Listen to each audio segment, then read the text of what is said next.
Committee on Foreign Affairs will come to order. I would ask everybody to rise and join me in reciting the Pledge of Allegiance.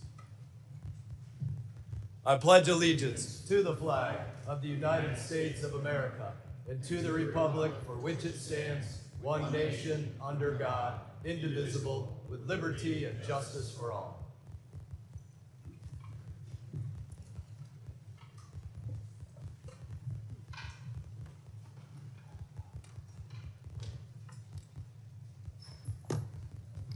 Welcome.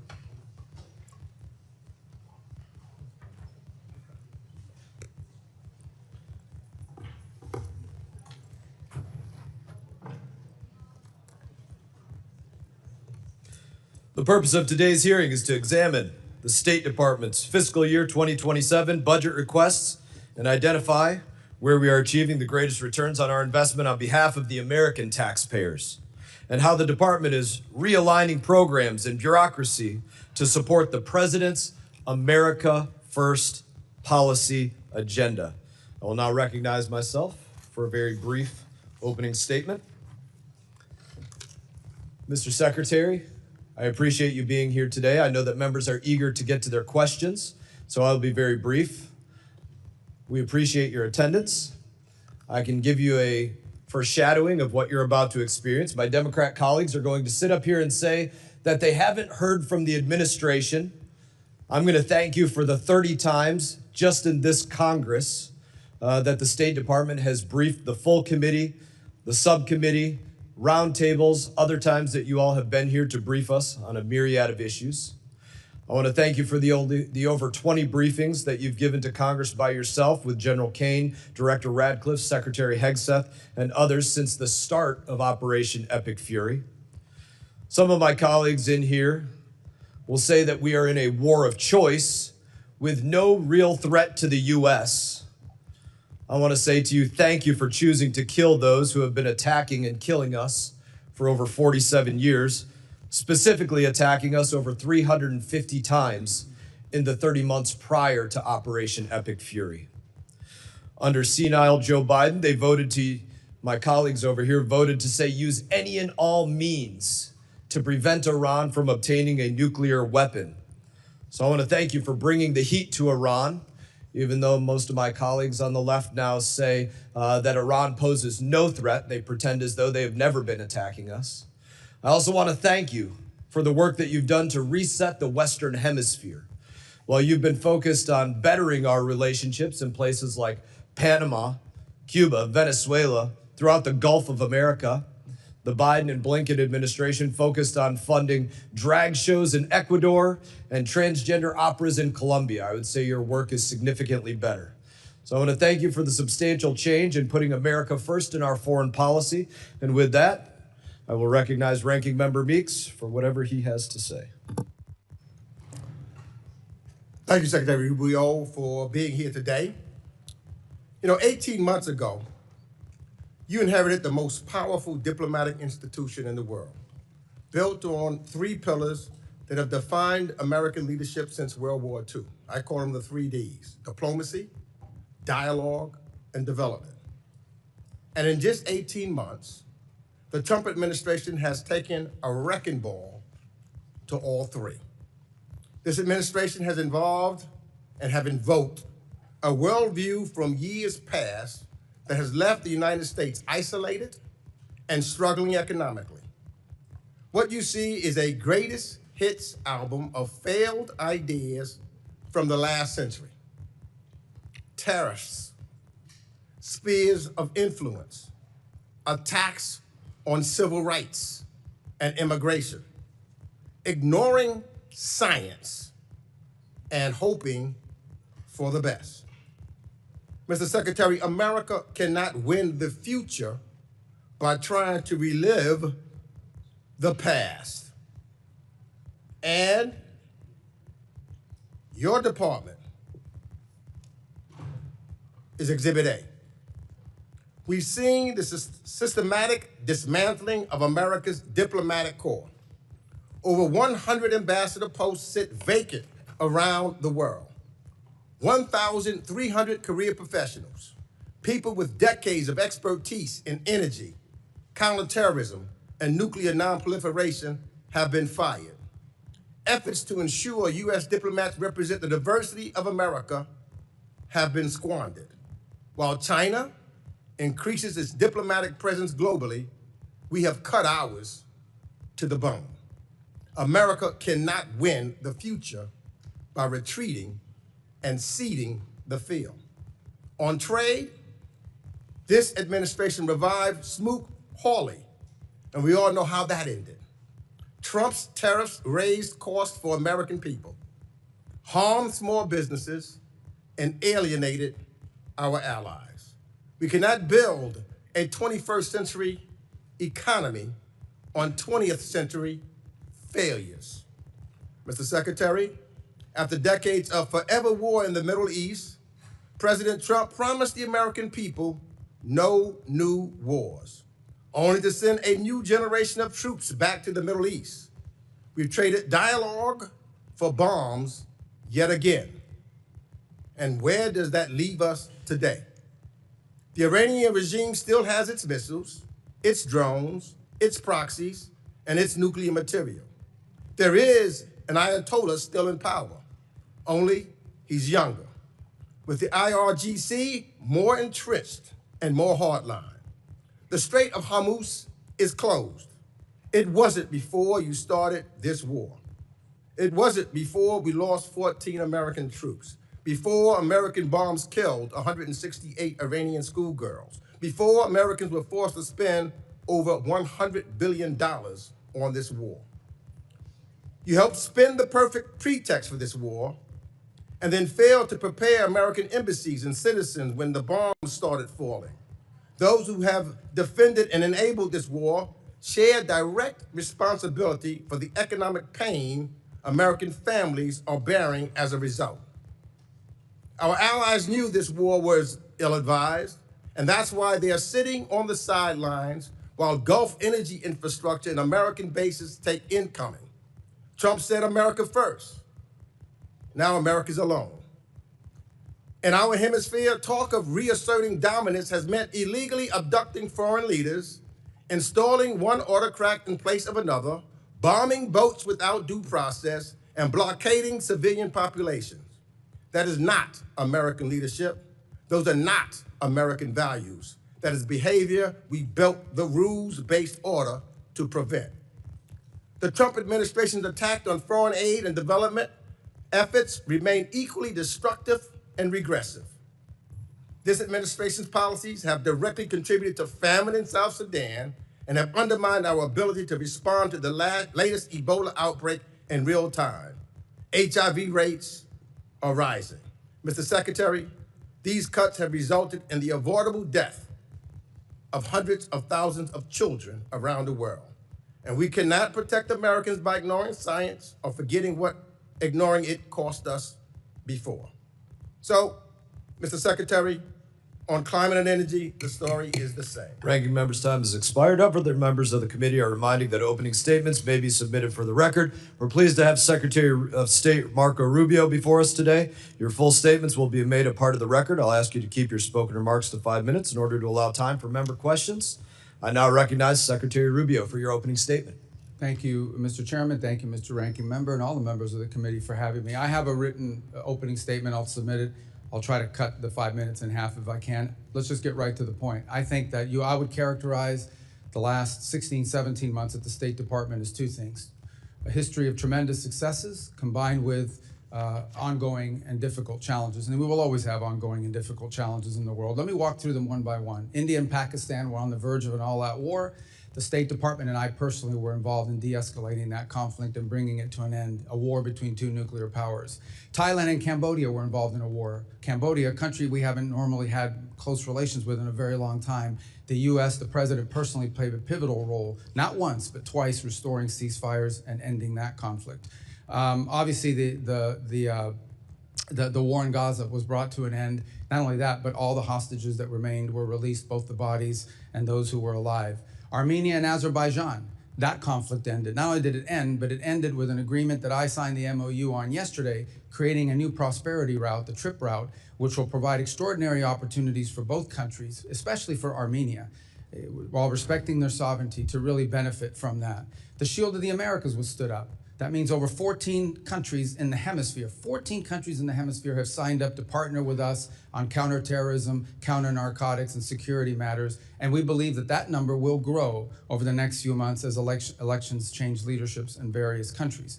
We held a rare earths ministerial that was attended by over 30 some odd countries from around the world, all who were signing up for an American-led effort to ensure that critical supplies of rare earth minerals around the world are available for our emerging economies, and we don't remain overly dependent on China. We also announced the Pax Silica proposal, which is growing, but it's at 14 members now. These are 14 countries that are cooperating with one another to protect the supply chains critical to AI and AI development in the future. In Venezuela, we now have a functioning and open embassy. We have people traveling there for the first time. It's not where it needs to be, but it is a long ways from where it was 5 months ago, and poses not nearly the threat it once posed to America's national security. We're not satisfied with where it is, but we've come a long way. We're certainly better off than we were 5 months ago. On Nigeria, where many were very concerned about violence against Christians. We are now actively in counterterrorism cooperation with the Nigerian government and Nigerian security forces, including a joint operation a couple weeks ago that took out the #2 leader of global ISIS operating from inside of the country, and that continues. The Pacific Islands, small Pacific Islands under constant pressure and threat from China, have received more attention from this administration than they've received in the last 10 years combined, and deliverables are coming along the way. The Quad, an important alliance in the Indo-Pacific between India, Japan, Australia. We've had multiple meetings of that group, including a meeting just last week in India, and a follow-up that's going to occur later this year, including a leaders meeting before the end of the year. As I speak to you now for the second consecutive day, and for the first time in many, many years, the leaders of the legitimate government of Lebanon and leaders from the government of Israel are seated at the State Department for the second day in a row, and hopefully today we'll produce a joint statement and an action plan on a track for security in that country, independent from Hezbollah, independent from nefarious influence. They had similar meetings last week at the Pentagon at the military level. We have signed 32 health compacts. 32 countries have signed health compacts with the United States, where our aid to those countries will not just be dollars distributed to an NGO who then will go into the country and impose programs. Instead, we are partnering with 32 countries, many of them in the African continent, in which we will empower their native and domestic health industries and national health systems, so that they can, not only are we treating the acute situations on the ground of people that are sick, we are helping them build the capacity and the capability to do this for themselves. This is what these countries want. They do not want to be perpetual aid recipients. They want to be able to take care of their people one day, and we are helping them as part of our aid to build that infrastructure. I could go on, but let me just say another point. We are better today than we have ever been at disaster relief. Today, the United States can respond to disasters around the world on a humanitarian basis faster and more effectively than they ever have because of our reorganization. And the proof is our response in Jamaica, our response to 2 typhoons in the Pacific, our ability to quickly deploy within 24 hours and bring aid directly, coordinating with the governments to people, is better than it has ever been, because we cut out bureaucracy, we cut out the middleman, and we went right to the point. We still have challenges. On Sudan, remains a very frustrating situation. We've remained deeply engaged with the Quad in these negotiations. As many of you are aware, unfortunately, Sudan has turned into a proxy war between multiple countries, and the divisions between the UAE and Saudi Arabia have truly complicated our ability to bring that to an end. What we're focused on there now is identifying 2 cities, or 4 cities, 2 on each side, that will serve as points of distribution for humanitarian aid. But the real frustrating thing about Sudan is that one side or the other will agree to something, but then they will not comply. But we remain focused on that, and we have people that work on that full time. We even had a donor conference just about a month and a half ago where hundreds of millions of dollars in pledges for not just humanitarian aid, but reconstruction. We're focused on that. It's an ongoing challenge. On DRC and Rwanda, they signed a peace agreement. Unfortunately, compliance has not been good. We've had to impose a few sanctions on the Rwandan side. We are starting to see some compliance. It's moving, not moving fast enough, but we're hoping to see compliance at some point in the middle part of next month in withdrawing the Rwandan troops from there. Of course, we still have the M23 problem that has to be addressed. So this is a host of issues we could go on. Obviously, the ongoing challenges of Iran remain, as I'm sure we'll speak about extensively in your questions today. So I apologize that took 4 minutes and 55 seconds, but I tried to talk as fast as I could. Thank you. Thank you, Secretary Rubio. I now recognize Ranking Member Meeks for 5 minutes of questions. I'm going to ask you to answer my questions quickly because clearly the chairman wants to protect you. That's why he's cutting me off my opening statement. But Secretary, You had 5 minutes. Secretary, you have the honor of serving both the acting National Security Advisor and Secretary of State. In these roles, you've played a central role in advising the president as Commander-in-Chief to launch a war against Iran, and the impacts of this choice have been significant on our allies and partners who immediately have targeted by retaliatory strikes, as well as for Americans here at home. 3 months into this war, gas and food prices are up, inflation is rising, American business owners and farmers are struggling from higher shipping and commodity costs, and yet the president said 2 weeks ago, and I quote, "I don't think about Americans' financial situation." That's a quote that should alarm every American. Americans are also rightfully concerned that while they struggle with affordability due to the war in Iran, the President of the United States is busy day trading on it. He disclosed purchases of stocks in energy and defense companies in the first quarter of this year that were made just as those companies' profits were soaring from the war in Iran. On March 23rd, the same day he reversed his threat to strike Iranian energy, infrastructure, and energy stocks rose. He bought stocks then in Phillips 66, Exxon, and Chevron. Secretary, I have a few questions, and again, given the amount of time that I have, I will ask you to give me yes and no answers.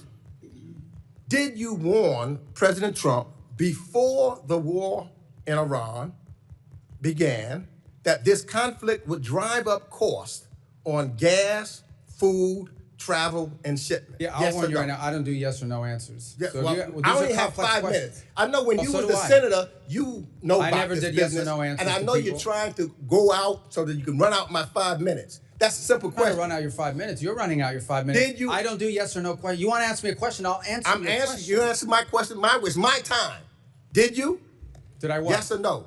Did you warn President Trump The president before was the fully- Iran war began that this conflict would drive up costs on gas, food, travel, and shit? The president, yes or no? The president and the full administration was aware that there would be consequences to action, but the consequences Let of me Iran move having on. a nuclear weapon were worse. Did you warn him? Did you warn him that launching a war in Iran could result in the regime placing a chokehold on the Strait of Hormuz? All the risk factors were understood, but the most important risk I factor just was want to know if Iran you did cannot your have a job. nuclear Did you weapon. warn him? Iran If cannot you have didn't a warn him, nuclear say weapon. yes. It's simple. Everyone was aware of what Iran might Did you do in warn him? retaliation. I'm asking you a second. Did you Everyone warn him? was aware. Don't of want to what answer that. Let Iran me ask would you the do. next question. But the worst part Did is that you they warn can't the have a nuclear- president that launching U.S. strikes against Iran would result in retaliatory attacks on U.S. allies, partners, and Americans living or working in the Middle East? Everyone Yes or understood no? what Iran would do in response. Did you warn them? We were prepared for any response that You they warn- came out with. Okay. We knew it. Just want to make but sure. they can't have a nuclear So weapon. you're saying you warned them? Did you warn the president that the personal stock purchases and companies profiting from the war that he launched could present a conflict of interest? I'm not aware of the president's stock purchases. I don't deal in that, and I don't even know what you're saying is true. Well, we know that because it is made public what his stock purchases were. You say so. I don't read the president's All right, the so- financial disclosure, but I don't believe that to be true. Well, I think then the president should be more transparent. Secretary Rubio, because these are basic questions that I'm asking you, and to be transparent with the American people. This is what this is all about, the transparency.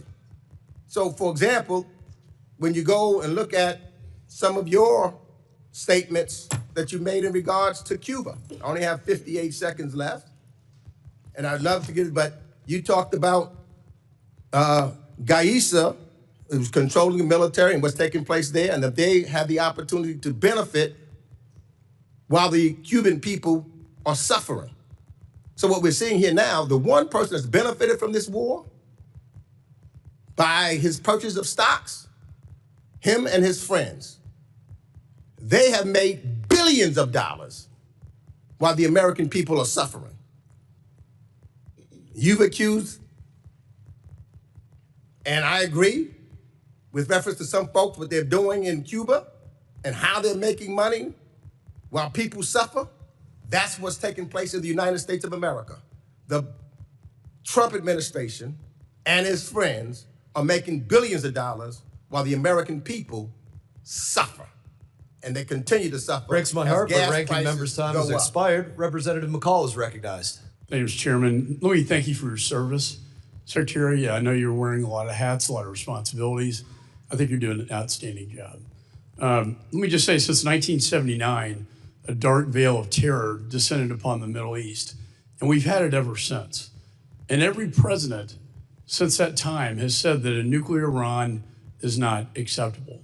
And every Congress has said that. In fact, last Congress, when I was chairman of this committee, I passed a resolution that said that a nuclear Iran was unacceptable and that the U.S. must use any means necessary to prevent them from obtaining a nuclear weapon. The vast majority of Democrats voted for this. Almost all Republicans. It passed the House floor, a resolution stating that that is not acceptable. We've had a lot of talk in these Congresses and prior administrations, a lot of talk, but we haven't had a whole lot of action. Your administration, you, sir, and the president have taken action on this very dire, dangerous situation we find ourselves in with Iran obtaining a nuclear weapon. I also want to applaud you for your efforts in this Western Hemisphere. A free Venezuela, a free people, possibly one day a free Cuba. And people don't realize Iran is in this hemisphere, and Russia is in this hemisphere, and China is in this hemisphere. This is all kind of tied together in a coherent foreign policy strategy that I see. So I want to give you the time, sir, to respond to that, because, again, all talk and no action. But you, sir, have put this into action. Thank you. Well, let me just, before I address that, the ranking member made accusations against the president, which I've never heard before, but number one, are completely false. Not once, just to be clear, not a single time, not even for a millisecond, has the president ever discussed his personal economics in relations to war or any public policy that he's made for that matter. And I've been in every one of his foreign policy meetings for the most part. As to your point, what we need to understand is exactly what you just said. It's not just that we say they can't have a nuclear weapon. Everyone says they can't have a nuclear weapon. The Chinese say they can't have a nuclear weapon. The Russians agree they couldn't have a nuclear weapon. But at a point, you have to do something about it. What Iran was trying to do was build a conventional shield of drones and missiles and a navy and capabilities. At some point, they would say to the world, now we're going to get a nuclear weapon, and you can't do anything about it because we have so many weapons and so many drones and so many naval vessels that the price we will inflict on you for trying to do something about it makes us untouchable, makes us immune. And the president was not going to allow them to build a conventional shield behind which they can develop their nuclear program. Today, the Iranian Navy sits at the bottom of the sea. They do not have a Navy. It no longer exists. They have no Air Force either. Their missile launchers have been significantly degraded. Their defense industrial base has suffered upwards of 80 to 90% of attrition. It will take years for them to rebuild it. Those are facts. That is the reality. That was the purpose of Epic Fury. It achieved its purpose in degrading that conventional shield. And it has brought them to the negotiation table that hopefully will lead to the point where Iran will give up its enrichment ambitions, will turn over the highly enriched uranium, will stop sponsoring terrorism around the world. You know, and I think the goal should be the fulfillment of the Abraham Accords. We know why October 7th happened, because Israel and Saudi were getting very, very close, and in Iran's perspective, dangerously close to a normalization agreement. And what did Iran do? They lit up their proxies. They lit up their proxies to stop that from happening. I do foresee a free Iran. I do foresee a free Venezuela and a free Cuba, but you have to start somewhere. And I think we're taking the steps so that future generations will thank us for these actions. Look, and on the point of, we would love to see a change in Iran and that they be governed by people, but that was not the goal of our mission. The goal of our mission was to take away their ability to threaten the region with an overwhelming number of missiles and drones that would basically make them immune to any sort of external pressure. And then they could break out to a nuclear weapon. That was the goal. It achieved that from a military perspective. The reality of it remains that it's not just us. The entire world says they can't have a nuclear weapon, but no one wanted to do anything about it. And I can tell you this, they are not going to have a nuclear weapons program, at least as long as President Trump is in the White House. That's been made clear to everyone in the administration from the very top down. It was the motivation behind these actions, and it's the reason why we engaged the way we did. Well, I want to thank you again in the last 10 seconds for your service. I would hope we could unify as a nation behind this. I would hope our allies would unify behind us on this, because they've all said it as we have said it in the past, and yet it was all talk and no action. Representative's time has expired. Representative Keating is recognized. Chairman, for the record, I ask unanimous consent to submit the President's financial disclosure form, which will detail those dealings that were referred to by the ranking member. Without objection. Secretary, thank you for being here. In conjunction with your job, you're also the National Security Advisor with access to the most sensitive intelligence secrets our countries and other countries have in the world.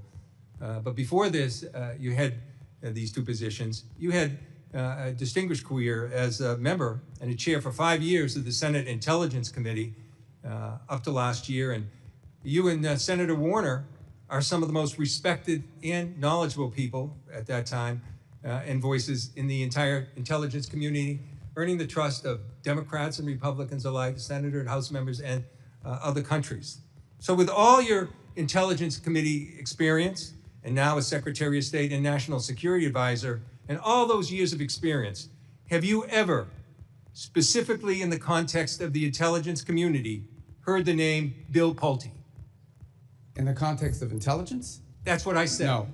No, I have Never heard his name. Okay, thank you for answering that. Well, never even heard his name. Given all your years of experience and your position now, never heard the name. For the record, Bill Pulte is a person Donald Trump has chosen for the acting director of national intelligence with no experience in the intelligence field, whose misuse, and widely reported, of confidential information led to the prosecution of the president's political enemies, is now the person in charge of the nation's most closely guarded intelligence when he couldn't even conduct himself appropriately as the federal housing finance director. Now, Secretary, have you ever heard of the name Ira Zahari? Who's that? You've never heard the name Ira Zahari? I mean, it doesn't ring a bell off the top. In the context of security? Well, let me tell you. Mr. Zahari pleaded guilty for breaking into the Capitol on January 6th through a broken window, wielding a metal rod as a weapon. And Donald Trump appointed him to a team at the Pentagon focused on irregular warfare and, of all things, counterterrorism. That's ironic, given that he participated in one of the most significant incidents of domestic terror in our country's history. I think it's shameful, the people that are being appointed, and I think it's also shameful, some of the people that have been fired. Now, I want to move to Iran, because given your nuclear and intelligence background, which is extensive and appreciated and respected, I'm sure you're aware that Ukraine, the country at the time with the third largest nuclear arsenal, peacefully turned over their nuclear weapons in conjunction with the Budapest Memorandum, and in exchange for the U.S. commitment to defend Ukraine if it ever came under threat. The U.S. gave their word to Ukraine they would defend them. And I found this amazing. In your opening remarks, as you took us all over the world, and you mentioned 15 different incidents where you have interceded. 15, the top 15. Not once did you mention Ukraine when you were prioritizing the achievement that's there. Now let me go on. Tried to stay under Let 5 me go minutes. on. Oh, you tried to stay, yeah, please. Well, I It's can not answer funny. that. It's not funny, Secretary. Now, What's not funny in is Iran that- now, Well, you don't. in this Iran is- now, you can't even I answer reclaim questions my here. time. I reclaim my time, Mr. Chairman. You He's guys make interrupting these me. statements and no He one can is respond. interrupting me. I'm doing it. I'm asking you to reclaim those seconds back. No. Now in Iran, what goes around comes around, Mr. Chairman. Now in Iran, the Trump administration issues a general license to Russia, providing billions in oil profits every month, several billion every month, fueling Putin's war machine. You didn't mention that in your opening remarks. And then this is a war of aggression of Russia attacking Ukraine, to which we gave our agreement. And this is to a country that's assisting us in Ukraine, and helping a country with a war machine that are aiding Iran against us and putting our service members in jeopardy. Look, we have an opportunity as members just today to vote on the Ukraine Support Act. I hope we do it, and I am confident that we'll have bipartisan support. But I hope this administration would act on its own. They could do things themselves that you didn't mention, like rescind these general licenses, complete a bilateral drone agreement with Ukraine, provide direct military assistance that has access to Ukraine, implement comprehensive sanctions packages, Representative and condemn Stein has expired. the aggression. Representative Thank you, Smith Mr. of New Chairman, for Jersey taking is up recognized. my time and squandering it. That's not how a chairman should act. Representative Smith, you're recognized. Thank you, Mr. Chairman. Mr. Secretary, if you need a moment to respond to it. Well, I also didn't mention Cuba because I literally hand wrote what I was going to say to you guys, and I told you I was going to submit the written for the record. And I think everybody understands Cuba is a priority for me. Just on the Ukraine front, I'll address it now if it's okay with your time that I could do so. I think it's well documented that we've been very involved in trying to get the two sides to the table. We've invested a lot of time in it. Unfortunately, so to this point, neither side has been willing to make concessions, particularly on the Russian side, necessary in order to bring peace about. We remain ready to play any role we can in that context of bringing a peace about, because we think the war in Ukraine, devastating war, has no military solution. It can only be solved through a diplomatic route, and it's been unfruitful. I would characterize it as the ongoing challenges. That said, let's be clear, we are not, to be fair and to be frank, we are not impartial mediators in that war. Okay, we don't provide weapons to Russia. We only provide weapons to Ukraine. We don't impose sanctions on Ukraine. We only impose sanctions on Russia. So we have clearly taken a side. We continue to sell weapons to Ukraine, by the way, through the Pearl program, unimpeded by what's happened in the Middle East or anywhere else. And look, we'd love to see that come to a negotiated settlement. As of right now, the prospects don't look great that either side is prepared to make the concessions necessary in order to reach an agreement. But we stand ready. And we've engaged and invested a tremendous amount of high-level time on that conflict over the last year. I think it's a source of frustration for the world. Hopefully this year will bring better news. I don't have any news for you on that front today, but we are ready. As I've expressed to both sides repeatedly, we're ready to step in and play whatever positive role we can to bring that devastating and escalating war to an end. Mr. Secretary, thank you very much. And just let me say, Claire and Sebastian Lai and all of us are deeply grateful to you and the president for everything you tried to do to get Jimmy Lai out. Obviously, it's an ongoing concern, and I know you will continue to push for that. But I know you did everything. The ball was in Xi Jinping's court, and he unfortunately erred on the side of continued incarceration of that great human rights defender. But thank you for that.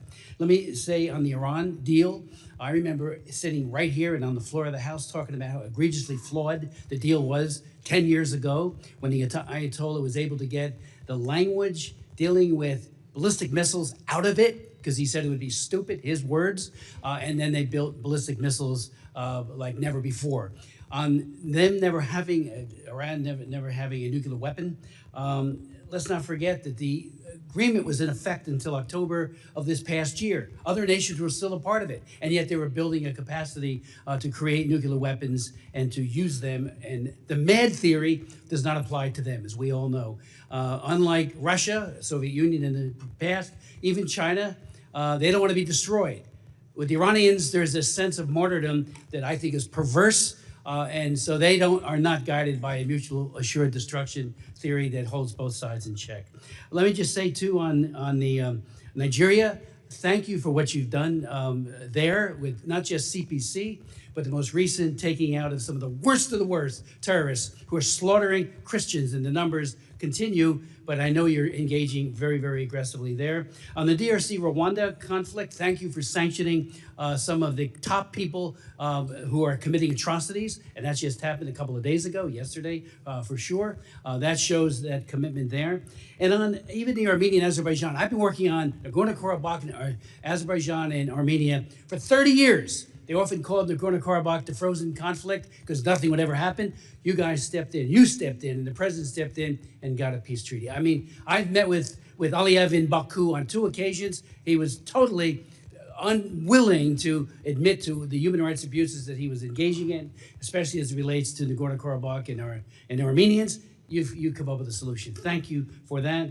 And anything you want to speak to on the DRC or Rwandan or any of these issues, appreciate everything you're doing for this country. There's a full plate of horrible things happening, and we're so grateful you're at the helm. Please. Oh, well, I just on DRC Rwanda, I would say, because just to elaborate on that a little further, as you know, we had an agreement signed and the compliance was not good in that regard. But to be fair, and I know that some other people disagree with this assessment, but we believe it's pretty accurate on the Rwandan side.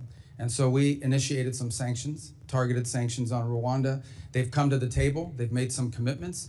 They are complying with the commitments, maybe not at the rate or speed that we'd like them to, but there's been some compliance on pulling back of troops. But we'll watch very closely, of course, is we don't want to see Rwandan troops change uniform into M23 uniforms and claim that they've pulled out. We got to watch that very carefully. And we also have to deal with the M23 issue there. But those are both DRC, Rwanda, and Sudan are two areas we remain very engaged in trying to find a solution to. Representative's time has expired. Representative Castro, you are recognized. Thank you, Mr. Chairman. Thank you, Mr. Secretary, for coming in today and for your testimony. I want to start with Iran. I'm hopeful that the President and the administration are able to reach an agreement that ends the war and also reopens the Strait of Hormuz. If there's a deal subject to congressional review under INARA, I'll approach it with a fair mind, and I hope that all of us will as well. I just ask that you keep the committee briefed on the details of that agreement, and I believe that it's in America's interest that this war end, and I sincerely mean that. We are at war alongside Israel against Iran. Iran has struck Israeli nuclear facilities at Dimona, and American service members are deployed throughout the region, as you know.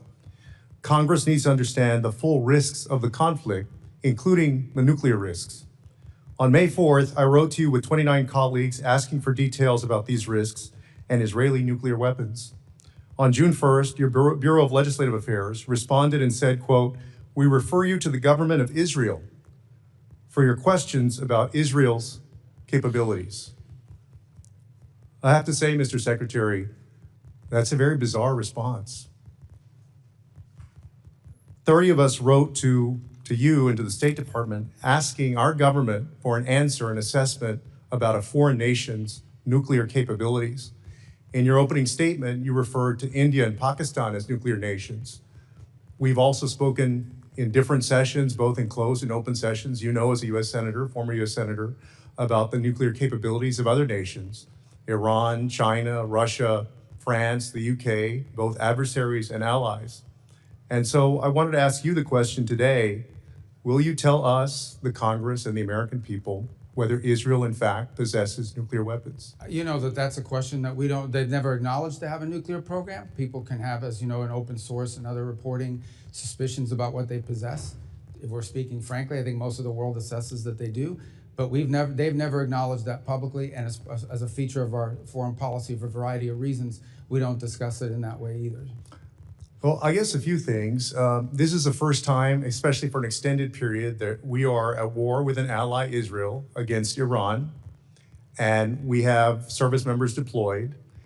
And we don't, if they in fact possess nuclear weapons, and you're right, in open source reporting that has come across, we don't know what their red lines are for using those nuclear weapons.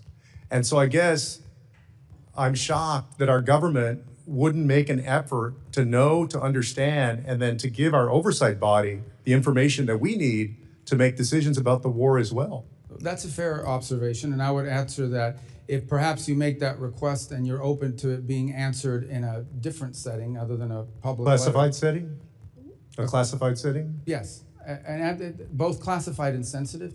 And if we could, I think you would get a better response to your question if the context in which it was answered were framed differently than a public letter for a variety of reasons. If we're being mature and grown up here, I mean, foreign policy, and I know that you are, and you, from the tone of your question, it's clear that it's a serious question. These things require delicate balancing acts between different equities, but I think you can get probably a more fulsome answer if we were to be able to respond to that inquiry in a different context, if that makes sense. Mr. Secretary, I'll certainly take you up on that, and I appreciate your answer. Thank you for that. I have another question on Lebanon. The president and you are working to end this war with Iran, and according to reporting at least, one of the main sticking points is Israel's continuing military campaign in Lebanon against Hezbollah, which the president has called on Israel to stop. The president confirmed last night, in fact, that he in fact told Israeli Prime Minister Netanyahu to stop the war in Lebanon.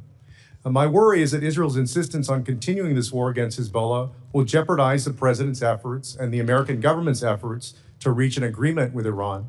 And so my question is, do you agree that Israel should stop its military campaign in Lebanon and support the president's negotiations for a peace agreement with Iran? I'd love to answer that question. It's going to take more than the 42 seconds, and I know I've seen already that people get pretty pissed off here when their time gets eaten up. But if I can answer that question, maybe the next person will let me continue, because that's a really important question. So let me just start by saying this. Let me walk you through this. We had an agreement. Hezbollah reached out 2 weeks ago and basically said, about 10 days ago, and basically said, we will not launch missiles into Israeli territory if they stop attacking into Beirut. That was the agreement, I think 5 p.m. 2 Saturdays ago. At 6 p.m., they launched missiles. And then they came back and said, well, we made a mistake. We thought it started tomorrow, not Saturday. Then they went again and violated it again on Sunday. But also Israel has been bombing and launching throughout. Is that correct? Well, there's two separate things. Actually, Israel has not conducted massive operations in Beirut for some time. What you see them operating is in the south. And what they are, what we've always said, and it's part of the joint statement, we've always said is Israel has a right to act in its defense. So as an example. Well, but so then why did the president have to tell Israel to stop Time has anything? expired. Representative Wilson is recognized. Thank you, Mr. Chairman. Indeed, Mr. Secretary, I want to thank you and recognize that we appreciate the U.S.-Israel alliance, and we appreciate very much the response that's being done against 1,100 missile attacks that have come out of Lebanon, as you've just identified correctly, and they need to know that, and how they don't know that, I don't know.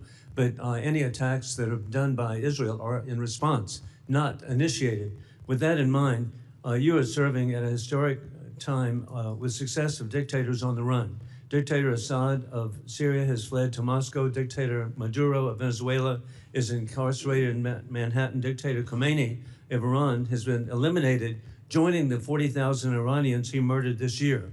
As chairman myself of the Helsinki Commission for Security and Cooperation in Europe, you have achieved unprecedented unity in Latin America, supporting the liberation of Venezuela and soon Cuba. You have achieved historic unity across the Middle East of all countries, supporting American efforts, except for the Republic of Georgia, to oppose Iran and its nuclear capabilities. And in Europe, NATO and the EU are united as never before, promoting defense increases for peace through strength to indeed promote Ukraine victory over war criminal Putin. With that in mind, another region is the South Caucasus, which is critical of the opportunity for the Trump route that you've achieved with Prime Minister Pashinyan of Armenia and President Aliyev of Azerbaijan. What a great achievement that is. With that in mind, though, the pro-Iranian regime and the Chinese Communist Party supported Georgian Dream government, which is illegitimate, threatens American access. There was a rigged election in Georgia. With that in mind, they're facilitating the Islamic Revolutionary Guard and evading sanctions to Tehran. What do you believe should be done to address the rapidly expanding radicalization promoted by the Georgian Dream government in the Republic of Georgia? Let me, if I may, I want to answer the Georgia question. Do Can all I the steal above. 30 seconds of your time to finish the answer to all the Representative above. Castro? So on Georgia, you're right. Everything you just outlined is our pre-existing concerns. Since that time, they have made some steps indicating to us that they want to improve their relations with the United States. We've outlined to them what that would take and what that would require. We've received some positive responses. And so our hope is that we can see a change of trajectory in the case of Georgia from where it is today. We obviously understand all the things you've just laid out as being pre-existing problems for us. They've asked us, what will it take to have a better relationship with the United States? We've responded, and hopefully we can build on that basis and perhaps change the trajectory, not just of our relationship with Georgia, but of their behavior. Is it okay if I just take 30 seconds of your time? I apologize. So on the strikes that you're referring to, here's what happens in the South. I'm just going to speak colloquially as best I can. The Israelis see Hezbollah moving around, maybe even launching a missile from the south, and they action it in defense. They go after it in the southern portion. And that's what we're seeing in many cases is these defensive strikes. What they're increasingly doing is taking more territory in the south to deny them launching space. Because understand, these rockets are being launched into northern villages and cities in Israel, and populations can't even return to their homes as a result of it. In the case of what happened the other day, the following was happening. We had indications, multiple indications, that Israel may be considering conducting anti-Hezbollah strikes inside of Beirut. And at that moment, we had reach out from the Lebanese authorities saying that Hezbollah had contacted them and said, if Israel doesn't strike Beirut, that they would stop launching missiles into Israeli territory. That's the message we got, and that's what the president pursued and said, okay, I had this outreach. If you won't do these strikes in Beirut, they'll stop launching against you in northern Israel. Unfortunately, within an hour or two of that conversation, they launched 2 waves of rockets from Hezbollah against Israel and Israeli territory. So it's an ongoing challenge. I think one of the reasons why we're engaged in these talks between Lebanon and Israel is understanding that Hezbollah is not just an enemy of Israel. Hezbollah is an enemy of Lebanon. They are an enemy of the Lebanese government. They have called for the overthrow of the Lebanese government. When Lebanon expelled the Iranian ambassador, he refused to leave. He said, I'm not leaving. You can't expel me. Hezbollah is protecting me. So Hezbollah is not just a challenge to Israel, it's a challenge to Lebanon, to the Lebanese state and the Lebanese people. And we are hopeful that we can create a paradigm in which Lebanon's government and Israel can work together to disarm Hezbollah and allow the people of Lebanon to reclaim its country. But it's complex. This has been going on since, since OJ had isotoners and those commercials. So. And Mr. Secretary, you're correct. I was with President Aoun in Beirut last year, and that what you're doing is should address it. I do want to point out, give Syria a chance, and that's been your success, Tom Barrack, the president, giving Syria a chance. We need to delist Syria from the state sponsor of terrorism, and I urge that to be done. Thank you for being so generous for Representative Castro's question. Representative Titus is recognized. Thank you very much. Thank you, Mr. Secretary. I just want to talk about some of the conflicting comments that we've been hearing about the status of Iran's military. The president just made some comments on Fox News where he said Iran's military, we sort of left it alone because we think that their military is somewhat moderate. We've taken different forms of leadership out, but we've actually left their military alone. People would be surprised to hear that. Well, I'm very surprised to hear it because we've had Secretary Hegseth say repeatedly that Epic Fury decimated Iran's military and rendered it combat ineffective for years to come. You've said the Iranian Navy's at the bottom of the sea and they have no Air Force either. Well, which is it? You're the Secretary of State and the National Security Advisor. If you can't tell us if the military's decimated or not, is it at the bottom of the sea? Was it left alone? This is a major point I think Congress needs clarity on. Okay, thank you. Fair question. Let me address both of them. The first is on the military. I think there's a difference between the military's hardware and capabilities and the individuals involved in the military. As you know, the Iranians suffered tremendous losses in personnel, and that includes top leadership of the IRGC and other elements of their government. What the president is alluding to is that there are certain individuals in the Iranian regime who have indicated both directly and indirectly a willingness to approach the future perhaps a little different.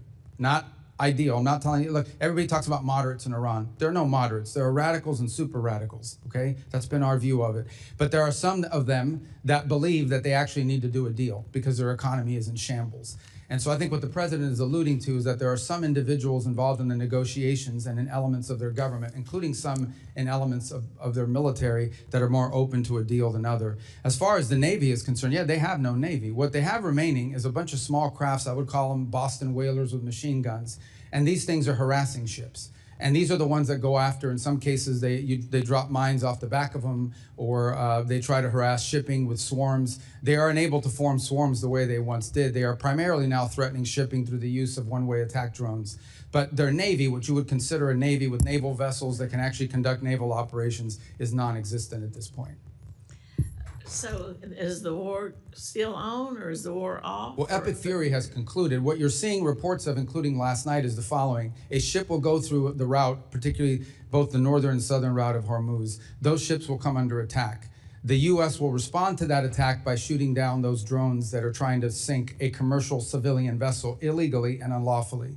At that point, the Iranians will respond to that by targeting some facility in the region in retribution. On occasion, in order to protect our own forces, we don't just strike the drones, we strike the people who launch those drones. These are completely defensive in nature, and but they are happening in response to an Iranian action. If they don't shoot at those ships, we don't shoot. But we have to respond. You have a civilian commercial vessel transiting the straits, and they're being targeted by drones. And these drones are not like highly precise. They could hit any part of that ship, and they could create, including an ecological disaster. Well, apparently some kind of military exists that's shooting these drones off. I mean, the military obviously isn't decimated. Well, if they're attack these ships with these drones. yeah, they still retain And when a you drone. say what the president was alluding to, the president's not a person who's known for illusions. He just shouts it right out, whatever he's thinking. So I don't think he was alluding to anything, Yeah. as you suggest. Well, drones are, as you know, a challenge in multiple battlefields around the world. It's going to be a tremendous challenge for warfighting in the future because they're cheap. yeah, I know what drones are. I know you know what they are, but I'm saying that they're cheap and they're Yes, easy. I know, and we're using things that are very expensive to shoot them down. And that needs to change. That said, yes, they still have the capability to. They can't launch as many as they used to, and they can't launch them in the swarms they used to launch them in. Well, let me But they just- still retain that capability. Okay. Well, let me just ask you a quick question about something that Ambassador Barrack said, changing the subject a little bit. He compared Israel to Hezbollah, for one thing. That was a pretty concerning comparison. But also he said Turkey should join the F-35 program. These comments are inconsistent with law and longstanding policy, and I'm just wondering what your position is as Secretary of State. Can Turkey get F-15s and F-35s, or not? What if Yeah. we seem to be helping the bad guys and not the good guys? Well, as I'm sure you're aware, Turkey actually was in the F-35 program. The reason why they can't get them is because they purchased the S-400 system That's right. from the They Russians. still have those, And- and they're still under mandatory sanctions Correct. because of So that. as you know, that's governed by statute. Okay, or not? Well, right now we don't have that choice because it's governed by statute, both provisions Well, then of why the is our NDAA and the ambassador statute. out there saying that? That Well, shows Representative's the time has chaos in the- expired. Representative Perry is recognized. Thank you, Mr. Secretary. I would give you an opportunity to answer the ranking member, even though he didn't pose it as a question. But I, as a individual like many on the dais who have served in uniform, thank you for your actions regarding Iran and this administration's action. But if you want to answer it yes or no, you're welcome to. Who started the war between Iran and America 47 years ago? Yeah, remember, these yes or no things I don't like, but I could just tell you Iran has been at war against the United States since the minute the Islamic regime took over. Yeah, and I feel the same way. And again, thank you on behalf and to honor the thousands and 10,000s of Americans who have been murdered or maimed by Iran. Thank you for honoring them.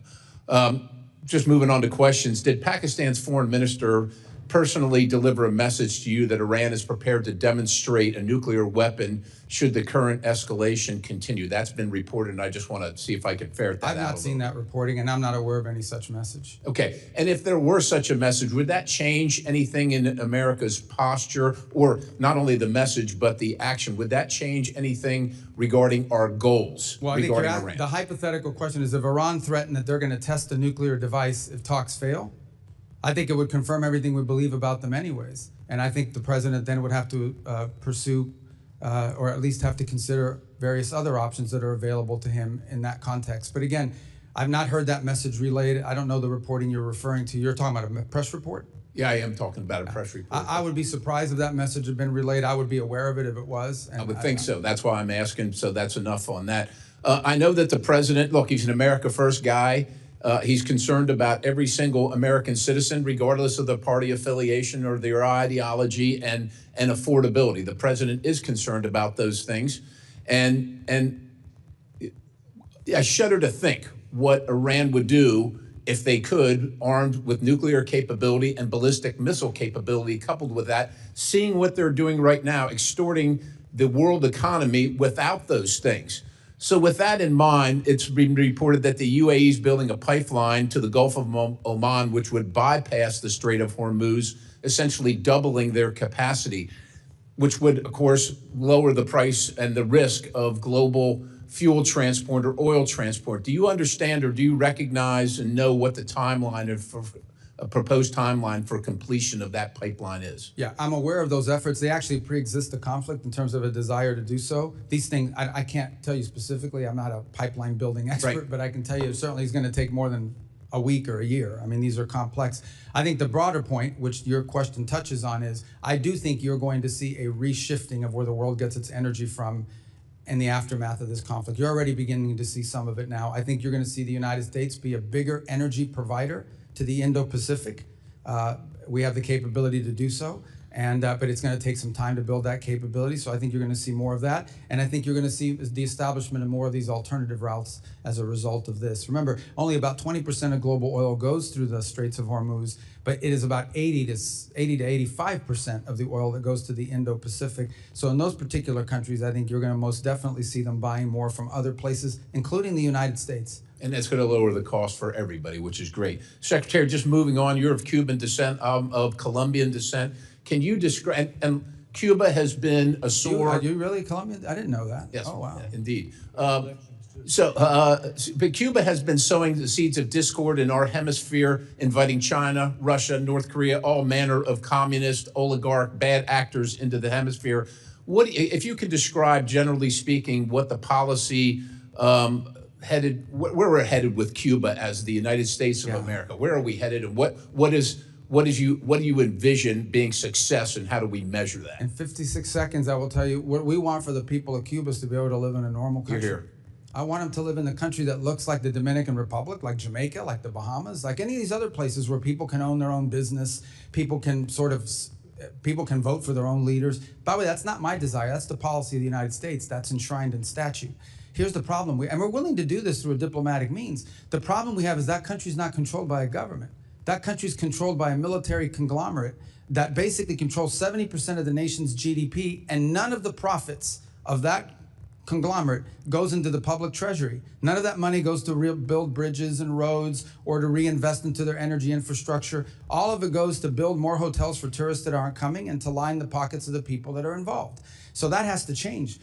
My question, I think we all can envision what we want Cuba to look like, and it doesn't have to happen from overnight. Okay, we understand they're not going to go from being what they are now to turning into Belgium or Switzerland in one day to the next. It takes time in these processes.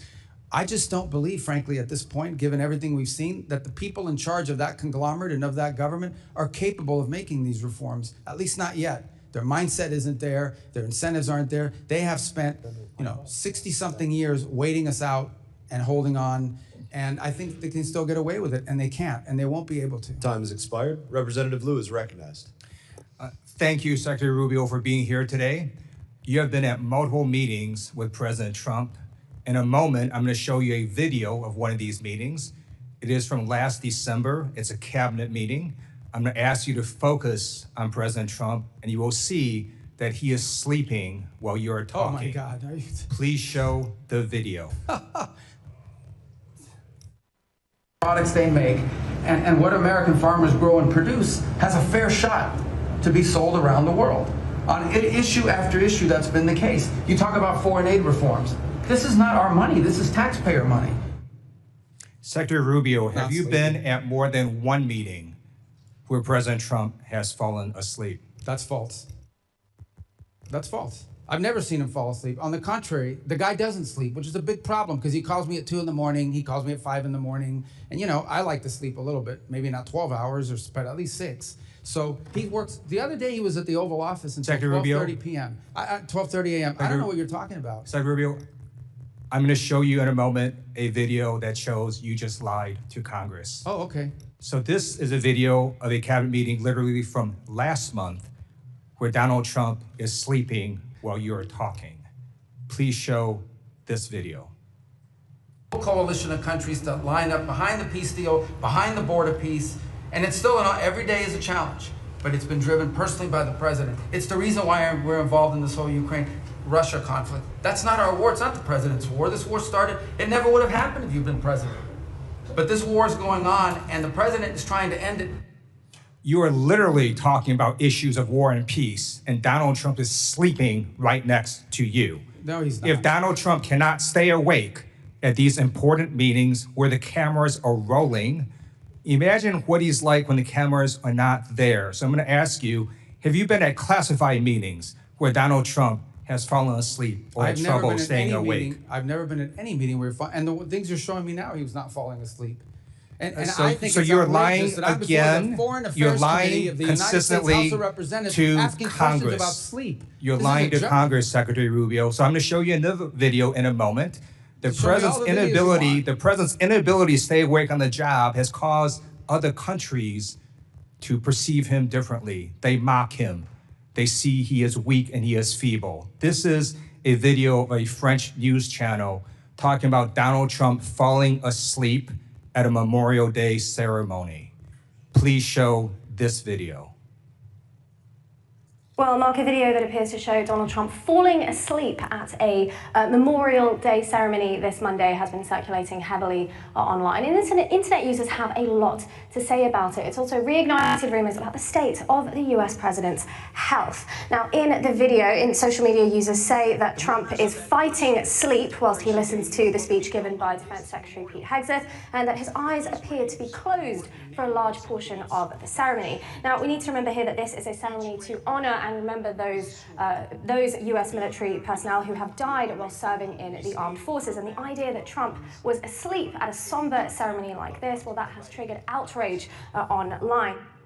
Donald Trump's inability to stay awake on the job shows that there's something very wrong with his health or cognitive abilities.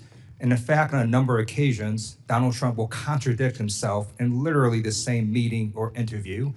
In this video I'm about to show, it shows that Donald Trump says the Iranian military is both destroyed and not destroyed at the same time, something that Dina Titus alluded to. Please show this video.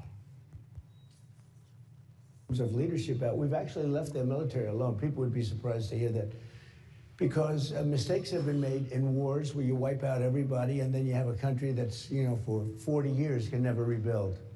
You look at what happened with Iraq. We did so. Iran is in a very bad position. They have no military. All they have is good talk, and they have a fake press. So Secretary Rubio, instead of holding North Korean-style cabinet meetings where everyone goes around the room kissing Donald Trump's ass, I'm going to ask you to come clean with the American people and the White House as well. There's something wrong with Donald Trump's health or cognitive abilities. There's a reason he keeps going to the hospital and they keep giving him cognitive tests. We have not seen the president in 8 days. The American people deserve the truth. I yield back.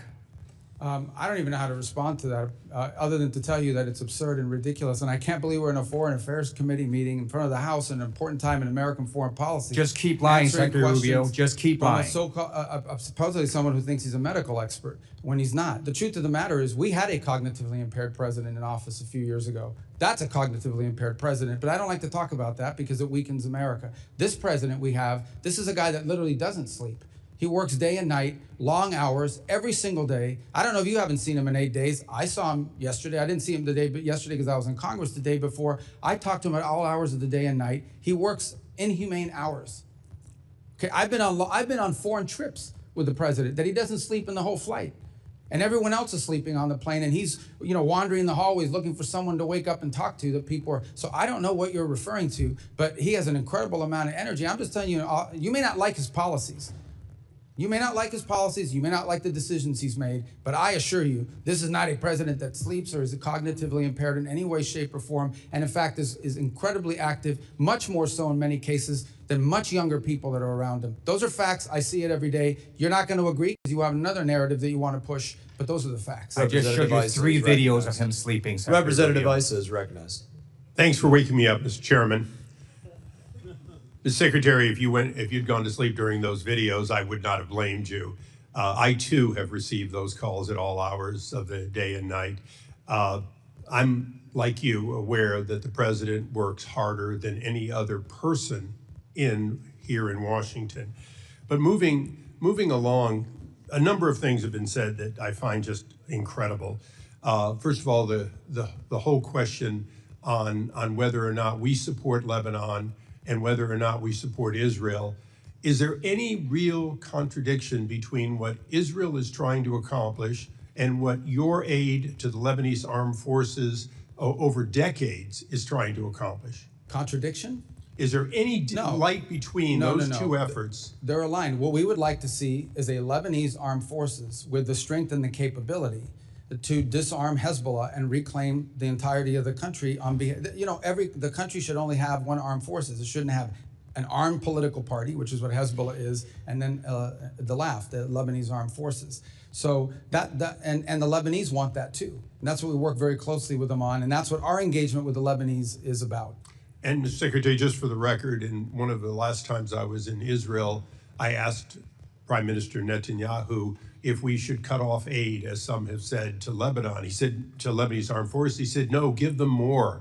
Give them what they need to take back their country. So I do believe that we couldn't be more aligned with the efforts of Israel and the present government of Lebanon. Moving along, you did a great job of going around the world and outlining the mess that was left to you as you pick each of them up. One that you didn't touch on that I'm concerned about is actually a democratic one, which is the democracy of South Korea has taken a strong bent to the left, opening up more avenues toward China and, in fact, beginning to oppress many of our companies, including Meta, Coupon, and others. Can you tell us what can be done and what this committee should do with countries who, through democratic means, are beginning to become anti-U.S.? Right. So there are a couple points I would make. The first is that, and this is the unique aspect of dealing with democracies, and we see it in our hemisphere quite often. Sometimes in a democratic country, they will elect leaders that are friendlier to U.S. national interests, such as what we have now in Japan. And sometimes they will elect leaders that have a different perspective. We respect the sovereign choice of the people of that country. That's a legitimate election. That's who they chose. In those instances in which a democracy and their elected leaders are taking positions that run contrary to the national interests of the United States, it doesn't mean we want to overthrow the government or get rid of the government because it's a democratic government. It simply means we have to engage them in the fact that they are doing things that are irritants to our national interests. You point to some of our companies. Our companies aren't just facing challenges and, I would say targeting in South Korea. They're facing it throughout Europe. And the European Union, as an example, is targeting our technology companies and conducting what we believe is unfair. So I think this becomes a feature of our engagement with South Korea, even as we have things that we're strategically aligned on. These are areas we've expressed and I think have, frankly, impacted our ability to conclude a trade agreement with them because of some of their behavior towards American companies. Iran obviously was going to dominate a part of today, and I'd like to close my questioning with a question for you.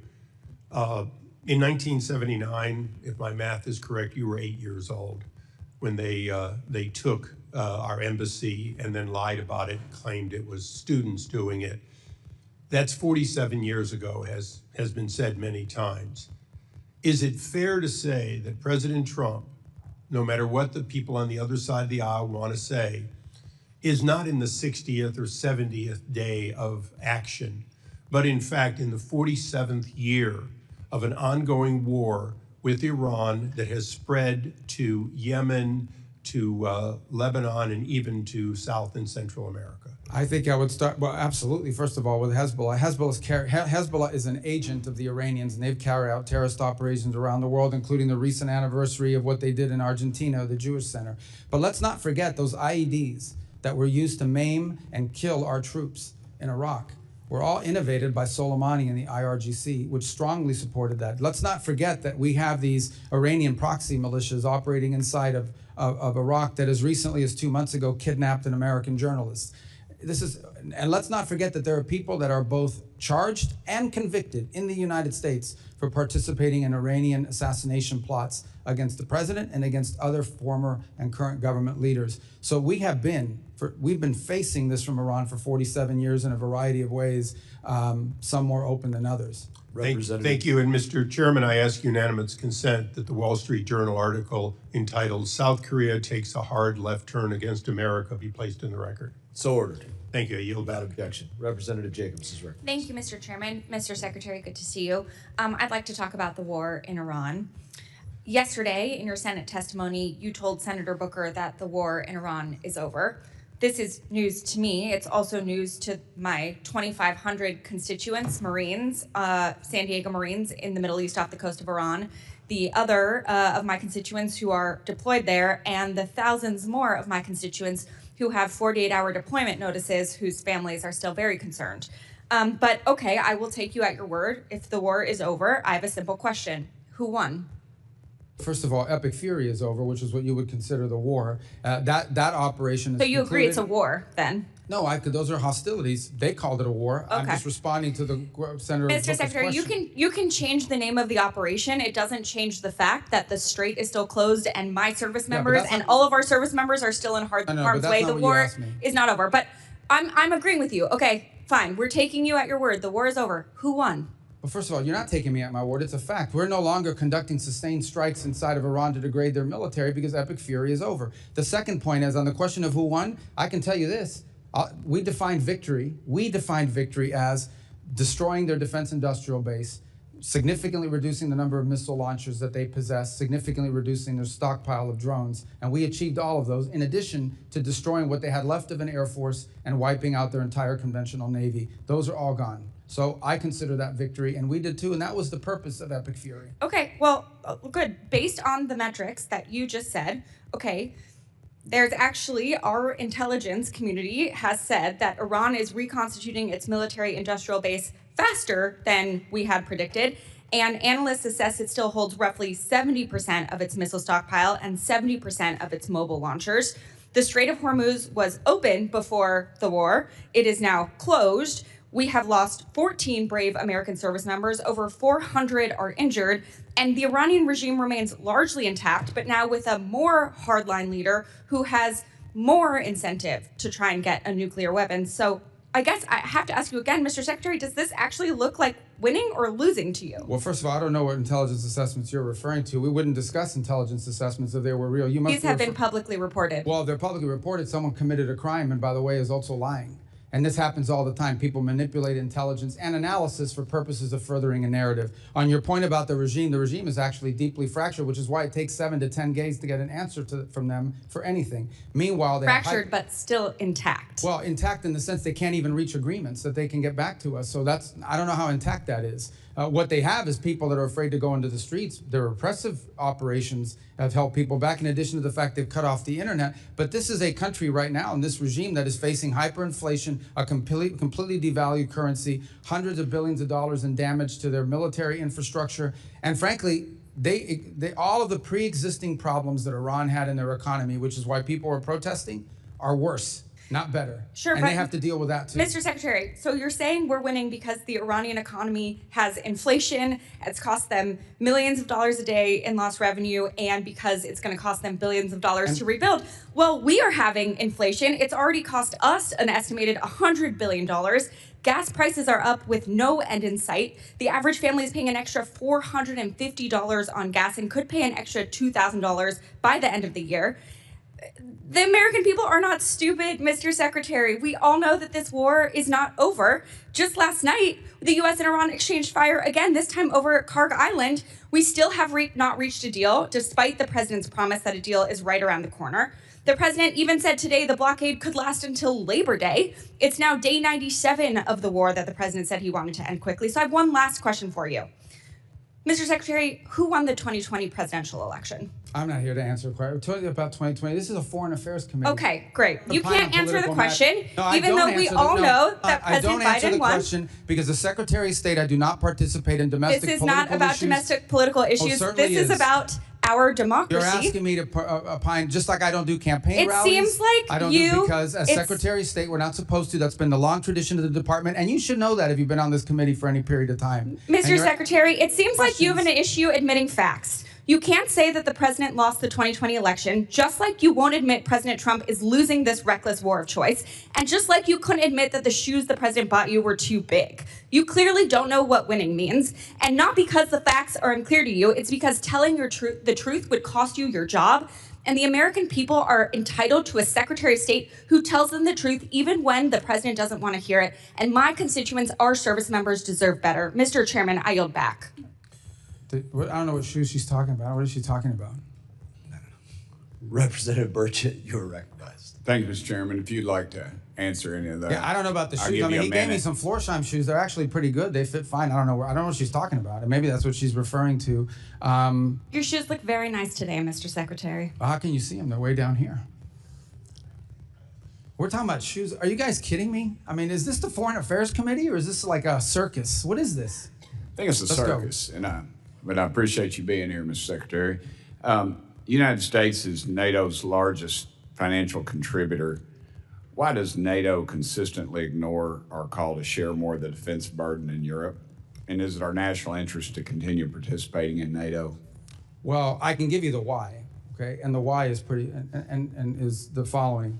Especially in Western Europe, for the better part of 20 or 30 years, they have not had to spend on defense because the U.S. security shield has allowed them to instead spend their money on building up a very vast and robust social safety network. In my time as a senator and before that as a state representative, you would hear often from constituents about how come they have this and that in Europe and we don't have it here. Well, one of the reasons why is because these very rich countries were spending their money on social programs instead of defense because we were covering their defense.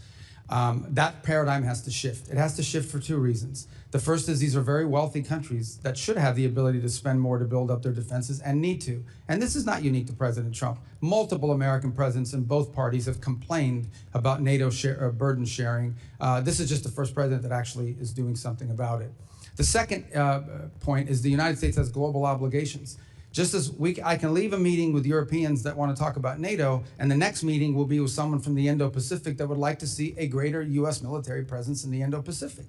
And then you can talk to Gulf partners that want to make sure we're still committed to defending and being involved there. And then you can go to Africa and talk to countries that want to see our cooperation on counterterrorism. And then you can go to the Western Hemisphere where they want us to do more with them as well and pay more attention. So the U.S. has global obligations, and while we have vast resources, we do not have unlimited resources. We have to allocate them, and that will include constantly re-examining what our force posture looks like in Europe in comparison to other theaters and potential contingencies around the world. Thank you, Mr. Secretary. I also wanted to thank you in the White House for supporting the bill that I've been pushing to defund the Taliban. You're very kind to me to meet with me, and I appreciate that very much, and the President's support as well. As you know, we're the UN's largest financial contributor, but it consistently pushes liberal policies like abortion and gender ideology in spite of our opposition. And every time there's a new council or whatever, it's always our enemies that seem to be on there. Why is the U.S. still a member of the United Nations? Of the United Nations? Yes, sir. Well, twofold, I would say. The first is the United Nations, of course, is a very frustrating thing for us, primarily because it's been unable to intervene or play a constructive role in most of the major crises around the world. It's lost its purpose, it's lost its mission. I think our UN mission is doing a very good job of driving substantial reforms at the UN and using our fees as leverage to achieve those reforms. Last year, actually, we had some pretty substantial successes, some real reductions in the size, in the bloated budget of the UN. And by the way, this is not just a US position. Multiple countries agree with us that the UN had grown too large and it lost its core mission. On the other hand, there have been instances, and we try to use the UN where possible as a viable forum in which to solve problems. It was helpful as a forum in the Security Council, for example, in standing up the new mission in Haiti, in which the U.S. contribution is dramatically reduced, and partner nations around the world, because of the UN approval, are now able to step forward and provide not just money, but actual troops for the gang suppression force. Likewise, we have 130 some odd co-sponsors of a resolution, the largest number of co-sponsors ever for a resolution in the Security Council condemning what's happening in the Straits of Hormuz and authorizing countries to potentially do something about it. Unfortunately, it's facing a veto threat from China and Russia, so no vote has been scheduled on that yet. So there are organizations in the UN that we've partnered with. We've been able to partner with them on making contributions to humanitarian relief around the world. And we actually struck a pretty good deal with them in which we can ensure that that money is going to be spent in a way that furthers our national interest, not go to fund the NGO industrial complex, but also provide aid, critical aid to areas that badly need it. So there's been some utility with some of it, but the UN is in need of continued dramatic reform, and we intend to continue to use our fees that that they claim we owe as leverage for that. Thank you, Mr. Chairman. One last thing. Is there any mutual, anything UN and NATO could do that would be mutually beneficial? Any reforms? But I'm sorry? Any reforms that the UN and NATO could do that would be mutually beneficial? Well, with NATO, it's a much deeper conversation that involves basing rights that have been denied to us by a handful of countries. And I think this is just it's going to feature prominently in the meeting in Turkey, as it did last week in the meeting with the foreign ministers. On the UN, I can provide you the list of the reforms we are asking for. They've imposed last year more reforms than ever before, but there are a few more that need to happen. And I can share that list with you and with the whole committee. Representative Stanton is recognized. Thank you, Mr. Chairman. Thank you very much, Mr. Chairman. Mr. Secretary, I do want to talk to you about the blurring of lines between public service and private enrichment at the highest levels of this administration's foreign policy leadership. President Trump has placed Steve Witkoff and Jared Kushner in charge of addressing some of the world's most intractable conflicts, including the war between Russia and Ukraine and cleaning up the president's self-made mess of war of choice in Iran. Let me start with Mr. Witkoff, Trump's special envoy to the Middle East. He co-founded the cryptocurrency venture firm World Liberty Financial alongside President Trump and President Trump's children. Days before President Trump's inauguration, a firm controlled by a member of the royal family of the United Arab Emirates, Sheikh Taknoun, bought a 49% stake in the company. That was a $500 million investment. 31 million of that went straight to the Witkoff family. Witkoff was still a financial stakeholder in World Liberty as he was simultaneously leading high-level U.S. government negotiations in his role as special envoy. One of those negotiations was over the export of America's most advanced AI chips to the UAE, negotiations personally attended by Sheikh Taknoun. In the spring, another company chaired by Sheikh Taknoun, MGX, deposited $2 billion in World Liberty Financial's stablecoin, the single largest investment in the crypto company ever. Weeks later, the chip deal was announced despite national security concerns. Secretary Rubio, do you believe that Mr. Witkoff has an unacceptable conflict of interest? I have never seen any evidence that he's made any decisions or advocated for any position that's to his personal benefit. On the contrary, and again, I can't speak to all the things you're saying now because that's not, Mr. Witkoff is an employee of the White House and he undergoes the ethics vetting and the procedures for disclosure that are appropriate to them, not to the State Department. But I would just add, I want to be fair, okay? I've never seen the guy ever say anything to me that makes me think this is personal rather than, the only thing he's ever done is spend his own money. Yeah. I know he has spent his own money at great personal expense to fly around the world on his own airplane, not on the government bill. He has, done it, but everything out of his own pocket. Are you concerned about the appearance of a conflict of interest in Mr. Witkoff? I've never seen anything that leads me to have that concern. Again, you've cited a bunch of things. I'm just not aware of those but I'm just telling you my personal interactions with Mr. Witkoff are of a person who just thinks he's serving the country and is happy to do so, not out of any personal gain, but because he wants to serve the country. As Secretary of State, who's in charge of the foreign affairs of the United States, have you spoken to President Trump about any concerns about conflict of interest with Mr. Witkoff? I haven't had to. I've not seen any. Let's talk about Jared Kushner. His private equity firm, Affinity Partners, has raised more than $6 billion since it was founded in 2021, including $1.2 billion just over the last year. Mr. Secretary, are you aware of how much of that $6 billion has been raised from foreign nationals? I don't know anything about it. The answer is 99%. These include sovereign wealth funds operated by Saudi Arabia, UAE, and Qatar. The Saudi Sovereign Wealth Fund is the largest investor in Affinity Partners. In fact, Crown Prince Mohammed bin Salman personally recommended that Saudi Arabia invest in Affinity Partners. The Crown Prince has also personally urged President Trump in multiple phone calls to continue the ongoing war of choice in Iran. Let's put it another way. The man who bankrolled Kushner's business venture is the same man who is lobbying for the war Kushner is tasked with ending. Mr. Secretary, same question. Are you concerned about any conflict of interest by Jared Kushner, the president's son-in-law? Again, in Jared's case, Jared is a private citizen who's been advising and participating in this voluntarily. He's not compensated for it or in any way. But I've never seen from either Steve or Jared on the contrary, all I've ever seen them do is put tremendous amount of time and energy into trying to solve problems, like the amount of time they put into Gaza and the Board of Peace and all of that process. I think, I believe they've done it out of the kindness and goodness of their heart. They think they're serving the country. The goodness of their heart. Mr. Secretary, what Jared Kushner said on 60 Minutes on this very issue, when asked about it, he says, what people call conflict of interest, Steve and I call experience and trusted relationships that they have throughout the world. Reclaiming my time, let's recap.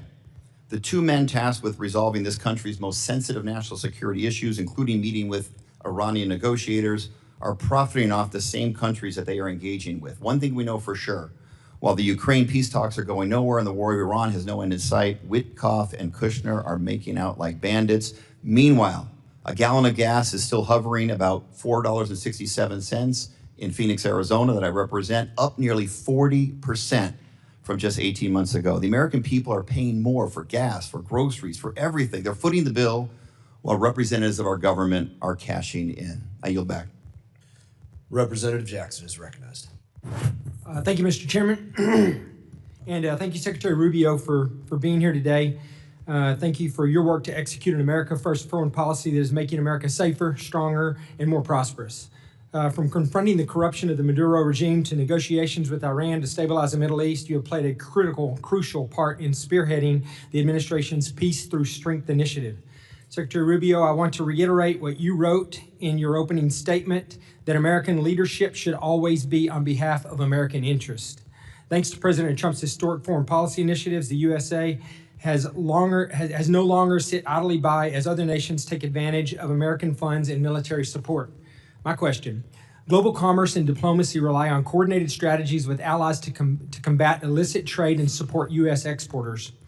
To support the Trump administration's efforts to enhance U.S. national security while advancing strategic American investments, I recently introduced the Strategic Export Controls and Border Security Enhancement Act. This bill would codify the State Department's Office of Export Controls and Border Security to strengthen the operational capabilities of allied countries to better protect U.S. critical technologies from diversion and misuse by our foreign adversaries. Secretary Rubio, how is this office being utilized to prevent the illicit trafficking of sensitive and dual-use technologies, and how do you see this office being used to advance America First diplomacy moving forward? Yeah, I think at the core of what you're trying to get to with your bill, and we're trying to get through with our sources, with our resources, is as follows, and that is that you will say you can't sell a certain product, or a certain product can't be exported because it provides it would be the detriment of the national interest of the United States. But it's prohibited for one country, but it's not prohibited for some other country. They will then set up a company in a third country and use that to evade the sanctions. In essence, you will find a company, let's say it was a sanction against a transfer of technology to a Chinese company that's linked to their military. But they will then figure out a way to set up a company in a third country, in a country that's not barred for export. And they will use that vehicle and that route in order to be able to export a valuable technology. And so what we're trying to get at through our efforts is identifying those countries where that is happening and those companies that are being used for that purpose. And I think your bill, though I haven't read it, sounds like what it would do is it would codify this effort so that it exists beyond this administration. Well, thank you. I appreciate that, and I'm anxious to partner with you from a legislative standpoint on that. So if there's anything in the bill when you do see it that you would recommend, please let me know. Under this administration, the Foreign Service has refocused its diplomatic corps on merit and performance. The State Department has eliminated internal DEIA programs, slashed woke investments, and neutered NGOs that were working against U.S. national interest. We finally have got away from trying to force other governments to adopt the crazy woke social agenda of the failed Biden administration, the same agenda still being promoted by many of the progressive Democrats on this committee, unfortunately. And we are now ushering in a new era of American efficiency and strategic diplomacy.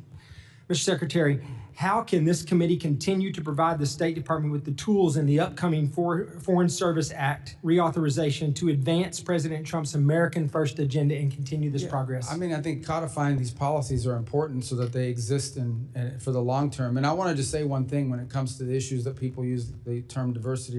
The Foreign Service will always be diverse in comparison to maybe some other agencies, simply because foreign service and international diplomacy often attract people that are first generation or maybe even immigrants themselves. They have language skills, they have cultural skills or what have you that sort of attract them to diplomacy to begin with. I think you see it reflected in ambassadorial posts around the world as well, the ones the president is nominated and so forth. I would also add something that's very unique to the State Department, which other agencies don't have. The majority of our employees, over 47,000 of our total employees, about 70,000, 47,000, are locally employed. These are nationals of other countries that work for us, and they're a key part of our missions. We couldn't carry out our mission function in many of these countries without these locally employed individuals that are not even American citizens, but they're valuable resources. They've been there for 15 or 20 years, so in and of itself, I would say the State Department, but ultimately, we want to hire the best people for the job. And that's what we should always want. We want to hire the best people for the job, the ones who are most capable of doing the job. And I think we can do that and still have a very diverse workforce, but not because of the diversity, but because of their skill, their merit, and their abilities. Thank you. I appreciate that. Mr. Chairman, I yield back. Representative Jackson is recognized. Thank you. Thank you very much. Thank you, Secretary Rubio. Great to see you again. Thank you for your forceful words in support of diversity, although there are some conflicting claims to what it means. Secretary Rubio, I stand before you not simply as a legislator, but as a witness to a moment in our nation's history when we are threatening to sever the sacred connection between our national interest and our moral obligation. This is a budget hearing, of course, but more than numbers on a page, we have to wrestle with the meaning of what those numbers mean to the lives of real people in real places, whose very existence is bound in no small way to the decisions that we make in this room. I want to start by showing the American people what the dismantling of the diversity, equity, and inclusion means. Under your leadership, we are abandoning the continent of Africa. Would you put this up, please? The question is not what can we afford, but what we are willing to become. Under your leadership, the U.S. effectively has closed 31 consular operations across Africa and has 34 ambassadorships vacant. Under your leadership, we froze student, refugee, and valid visa processing to 26 African nations. Under your leadership, we have raised the tariffs on 30 emerging economies. Under your leadership, we have pulled out of the pandemic and healthcare aid for over 40 countries. Our diplomats used to operate in every region, culture, and society on earth. A workforce that reflects the diversity of our country is not a political objective. It is indeed, as well as you know, a strategic advantage, as you articulated. Africa and other developing nations are fast-growing and young populations represent one of humanity's greatest opportunities for shared prosperity, climate resilience, and democratic transformation. On global health, last year, the Trump administration cut off all funding to the World Health Organization. However, to prevent diseases from reaching our shores, the U.S. still needs the global outbreak and disease surveillance functions that the World Health Organization offers. Diseases, as you know, do not need passports or visas. In March, the Washington Post reported that the administration is proposing to spend more than $2 billion a year to recreate a system that you dismantled, such as laboratories, data sharing networks, and rapid response systems that you abandoned when you withdrew from these programs. This is more than 3 times what we had contributed to the World Health Organization.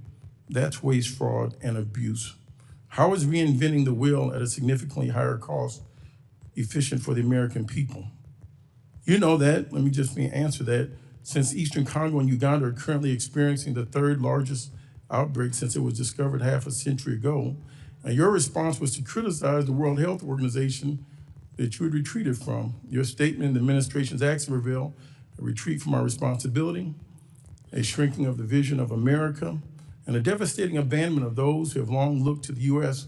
not as a savior, but as a partner in the difficult work of survival and dignity.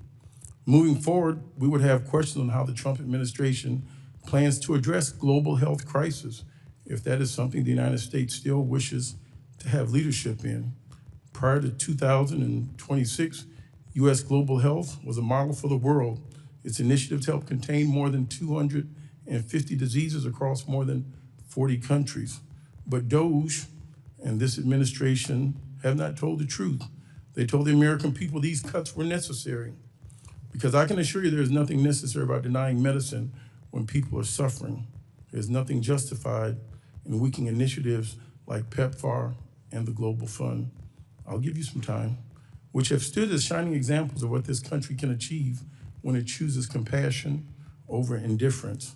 As we look at the HIV crisis, and specifically in Zambia, according to a draft memo that was shared with you, prepared for you by the State Department on African Bureau staff, something that you care about, you considered withholding life-saving assistance to 1.3 million people with HIV in Zambia to force the government to sign a deal giving the U.S. more access to critical minerals.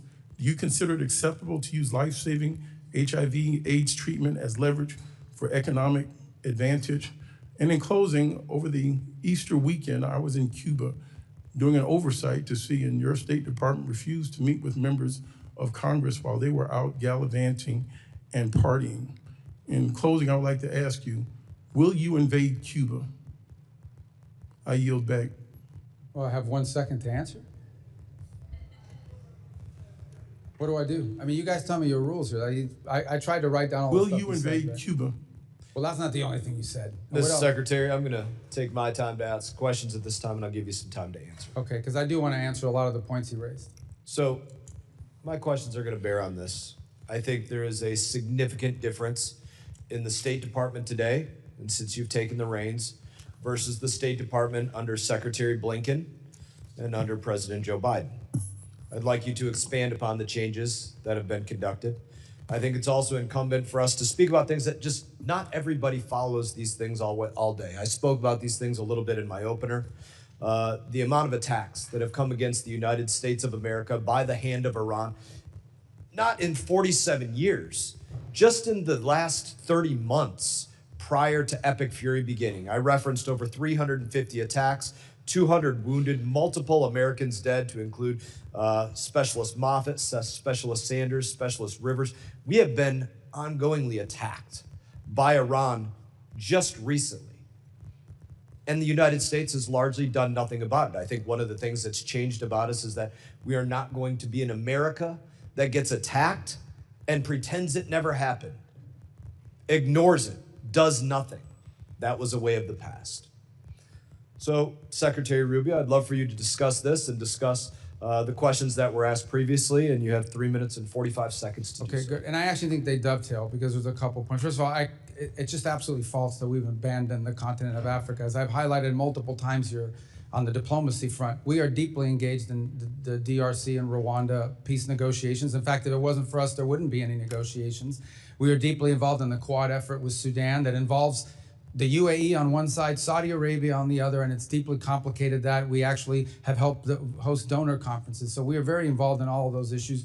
As I pointed out earlier, we've been working very cooperatively with the government in Nigeria to go after a common threat, terrorists that want to aim at us but are threatening the nation state there now.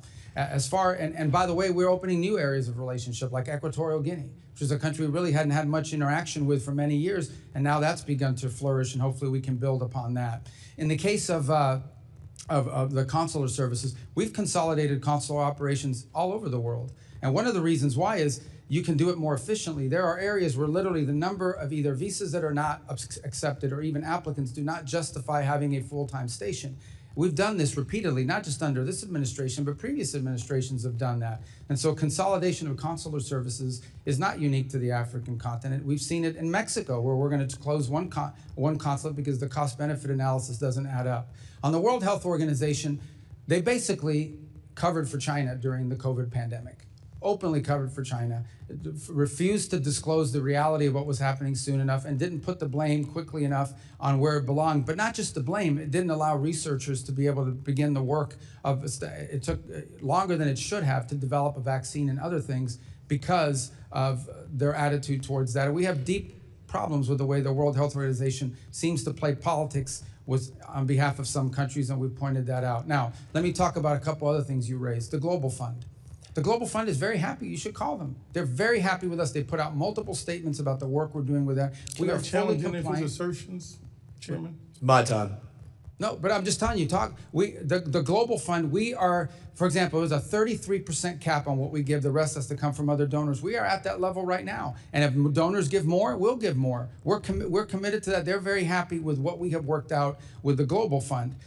I think the other thing you didn't point out is we are not abandoning these countries or these programs. We're entering into compacts. 32 compacts, the majority of them in Africa, in which we go to a country and say, look, rather than force a bunch of NGOs from Northern Virginia on you, we are going to work with you. We are going to give the money government to government, and we're going to work in cooperation with your government to build up your national health system. So not only can you care for the patients you have now, but ultimately you won't have this problem for 5 or 10 years. And they want that. They welcome that. They do not want the ongoing dependency of aid. These countries clearly want to establish their own systems. Come over here because of visa. Representative Jackson, you're not recognized. I know, but on Zambia, look, we're not threatening them with anything. They just don't want to sign a compact. But you do raise an interesting point, not specific to Zambia, but broadly. Okay, there are a lot of countries we give a bunch of money to. You sit there and you say, okay, we donate $50, $80 million a year to this country. We do all the aid for that country. But all of the contracts, all of the rare earth minerals, all of the financial benefits, all of the commercial deals are with China. So explain to me, how is that good for the American people that we are in a country that we take care of all of their problems, but then all the economic benefits flow to China or some other country? That has to be talked about. How can I justify to the American people that we flood a country with American aid, but all of the commercial benefits in that country go to China or someone else over us? That is a legitimate thing to discuss with every country in the world that we give a lot of aid to. That is the reason why aid should not be separated from policy, because it has to reflect our national interest. Thank you, Secretary Rubio. Representative Kamlager-Dove. So, Mr. Secretary, 5 months ago, you essentially became the new overlord of Venezuela, taking control of the country's oil revenues and giving foreign companies access to its oil and minerals.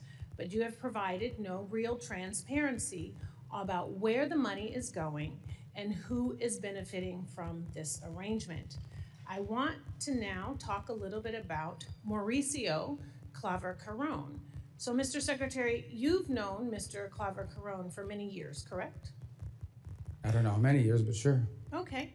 We know that he was special envoy to Latin America. He's also a former lobbyist who supported your presidential campaign, I think in 2016. And now he runs a private equity firm that is seeking $1 billion in investments in Latin America. Apparently, he is seen as your right-hand man on Venezuela, but he's not a federal employee, and he's not bound by rules about financial disclosures or conflict of interest. According to the Washington Post, he acts like a kingmaker in Venezuela, helping to determine which private companies get contracts and access. And that's concerning because in January, you gave confidential licenses for Venezuelan oil to a company that had been charged with bribery by the Department of Justice and employs a trader who gave $6 million to Trump's campaign. Some have said that Mauricio is the Jared Kushner of Latin America, but Mauricio has said that Jared Kushner is the Mauricio of the Middle East. So who is Mauricio, and why is he riding on private jets to Caracas with executives from firms trying to get contracts? And why is he texting Delcy Rodriguez on the regular? Who is he working for? Okay. I'm gonna allow you to respond. I'm setting this up because it looks unseemly that essentially you are taking Venezuelan oil money and sending it through a network of campaign donors, corrupt politicians, and lobbyists, and we can't get any documentation on that. We don't have any receipts. So the question is anyone from the administration, directly or indirectly, benefiting from the contracts being doled out in Venezuela? Is this where I get to answer? Yes. Okay, perfect. Number one is the number of people. Mauricio is one of many people that are involved in what's happening in Venezuela. There's not a day that goes by that we don't have someone who's interested in what's happening in Venezuela for a variety of reasons. Nor is he the only person in the United States that directly contacts Delcy Rodriguez and others. There is a stampede of people that want to be involved in Venezuela. Mauricio is one of many, but by the way, not involved in Venezuela. I am not knowledgeable or know of any financial links he has to anybody in Venezuela. So I'm going to reclaim my time, Mr. Secretary, Well, but I'm glad that you said that. Because you have said these things, you have shared these talking points before. They're not talking points, they're the truth. But it is hard to take your word for it when this is the most corrupt administration in American history. Well, that's we're your talking opinion. pardons for sale, we're talking about no bid contracts to those on Trump's family and friends plan, we're talking about a $1.8 billion slush fund. And I think that's corruption. The American people think that's corruption. They want to know if you think that's corruption. Okay.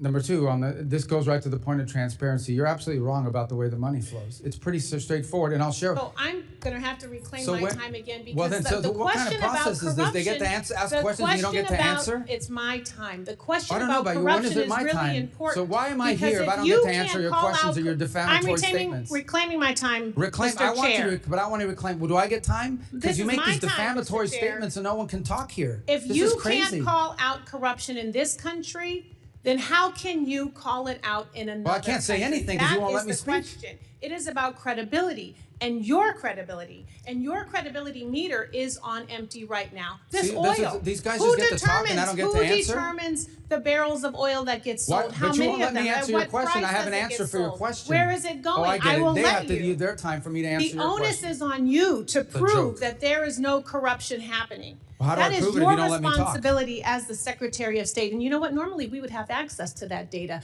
That's the You do. You transparency. just don't know where but to you're look. not showing us any receipt. Well, then show us. But do you you won't. commit? Do you commit to coming back here with whoever the person is who is monitoring the sales of the oil? Bring them before this committee. Can I Show the reclaim my receipts. time? Have the documentation. You don't have this time yet. I am talking about your credibility and evidence, not your talking points, because talking points are never a replacement for transparency I agree, and but that's what you're documentation. saying. You're saying talking And points we without an have not- answer. We are 5 months into this and no audits. Zero visibility into the 100% contracts that are false. awarded. 100% Zero false. Unfortunately, transparency about where Representative the money time has is expired. going. Representative Salazar is recognized. And giving contracts with no transparency Can I is borrow your exactly the time to reason answer? why you shut down USAID. So practice what you preach. I yield my Oh, time. she gets to scream now too? Chairman, Scream can and we shout. take down her words? I'll give you some time. I'll give Yeah. you some of my time. Let me just Okay. just But God, change what the kind of thing energy. is this? What is this? You get asked questions for 5 minutes and you don't get time to answer. It's not a hearing. I think you said clown Like a show dump before. tank. I What don't, is I don't this? have to tell you. I don't. I'll I've give even you used ti- their time. How can I answer the question? They don't even give me time. I've had to use their time to answer your questions. Yes. All right, whatever. All right, so I don't need to tell you that in my community, the city that I represent, the city of Miami, you're one of the most illustrious representatives, and that we're very proud of you, not only the Cuban Americans, but the Hispanic Americans in my Why is she community. leaving? I'm So going to answer her questions. I will. Oh, she's go. Okay, I got it. Well, thank you for coming. All right, so we're going to talk about. I just want to give you time to answer, and then talk about Venezuela and talk about Cuba. So let's go back to Venezuela. Let's start with that. You said that stabilization, recovery, and transition. Those are the three steps that the State Department was going to implement in Venezuela. I believe that transition is the free and fair elections. The Venezuelan has a very robust opposition forces. We have Maria Corina Machado. So the big question here is that in order to avoid any type of misunderstandings like the one that we were hearing from my illustrious colleague, is that we should have free and fair elections that will bring rule of law, and the rule of law will then be able to bring in a lot of investments from the United States with transparency. Why can we not start right now the process of sending the message that we are going to establish, let's say next year, at the end of next year, a free and fair election sponsored with the United States, or by the United States? Yeah, thank you. Well, it all ties together, so I'm going to try to use the... It all ties together, Okay. correct. So let me first say about the oil stuff, which is a bunch... I don't even remember half the stuff that was being screamed at me, because most of it not entirely is false. Here's what happens. When there are sales of oil from Venezuela, they used to, sell it at a discount because of sanctions, and they had to do all kinds of evasive matters. Now they're able to sell it at market price to great benefit to the Venezuelan people. That money and those proceeds are deposited in a treasury blocked account at Citibank. That account, by the way, is audited by KPMG. KPMG has been hired and paid by the Venezuelan government out of those funds to audit every single expenditure. There is a list that's been agreed to by both sides, the Venezuelan side and the US side, on what the allowable expenditures are for. So for example, they've used 250... I need to go to 3 other countries, so I'm not sure what the chairman wants to do, but I understand that you're answering her question. Oh, but this is but it's tied to your point, because right. they'll be able to do the other ones quickly thereafter. Again, I know this is outrageous because I have to use your time to answer That's questions. correct, but I leaves. need to serve the community. I need to Okay. ask you about other countries. So Well, then bottom tell me. line is the money that's spent in Venezuela is audited by KPMG. It only goes to certain determined points, and it doesn't go to the individual benefit of anybody. Those are just false, So outrageous when can we statements. pivot to free and fair elections? So the second point is on the transition phase, which is the third phase. The second is Correct. stabilization and recovery. Part of the recovery phase is creating the conditions for a free and independent press. You need to have independent press in order to have free and fair elections. We've seen an uptick in that activity. It's not 100% there, but it needs to continue to grow. You need to give space for the political parties to organize. and to mobilize, because you can't participate in an election if you haven't had the time to do so. And you need a new electoral commission. We've said that repeatedly. And when that are we needs to happen. starting? Well, we'd like to see it as soon as possible, but the reality, just remember, it's been 5 months. Not 5 years, Correct. not 50 months, 5 months. 5 months is not a long time for a country that had gone through what that country went through. But clearly, we need to have a new electoral committee, and ultimately, Venezuela's future is free and fair multi-party elections. Correct. Let's go to Cuba. We know that your office is talking to the Castro family, and you're sending the message that the game is over, that they need to open up the democratic game.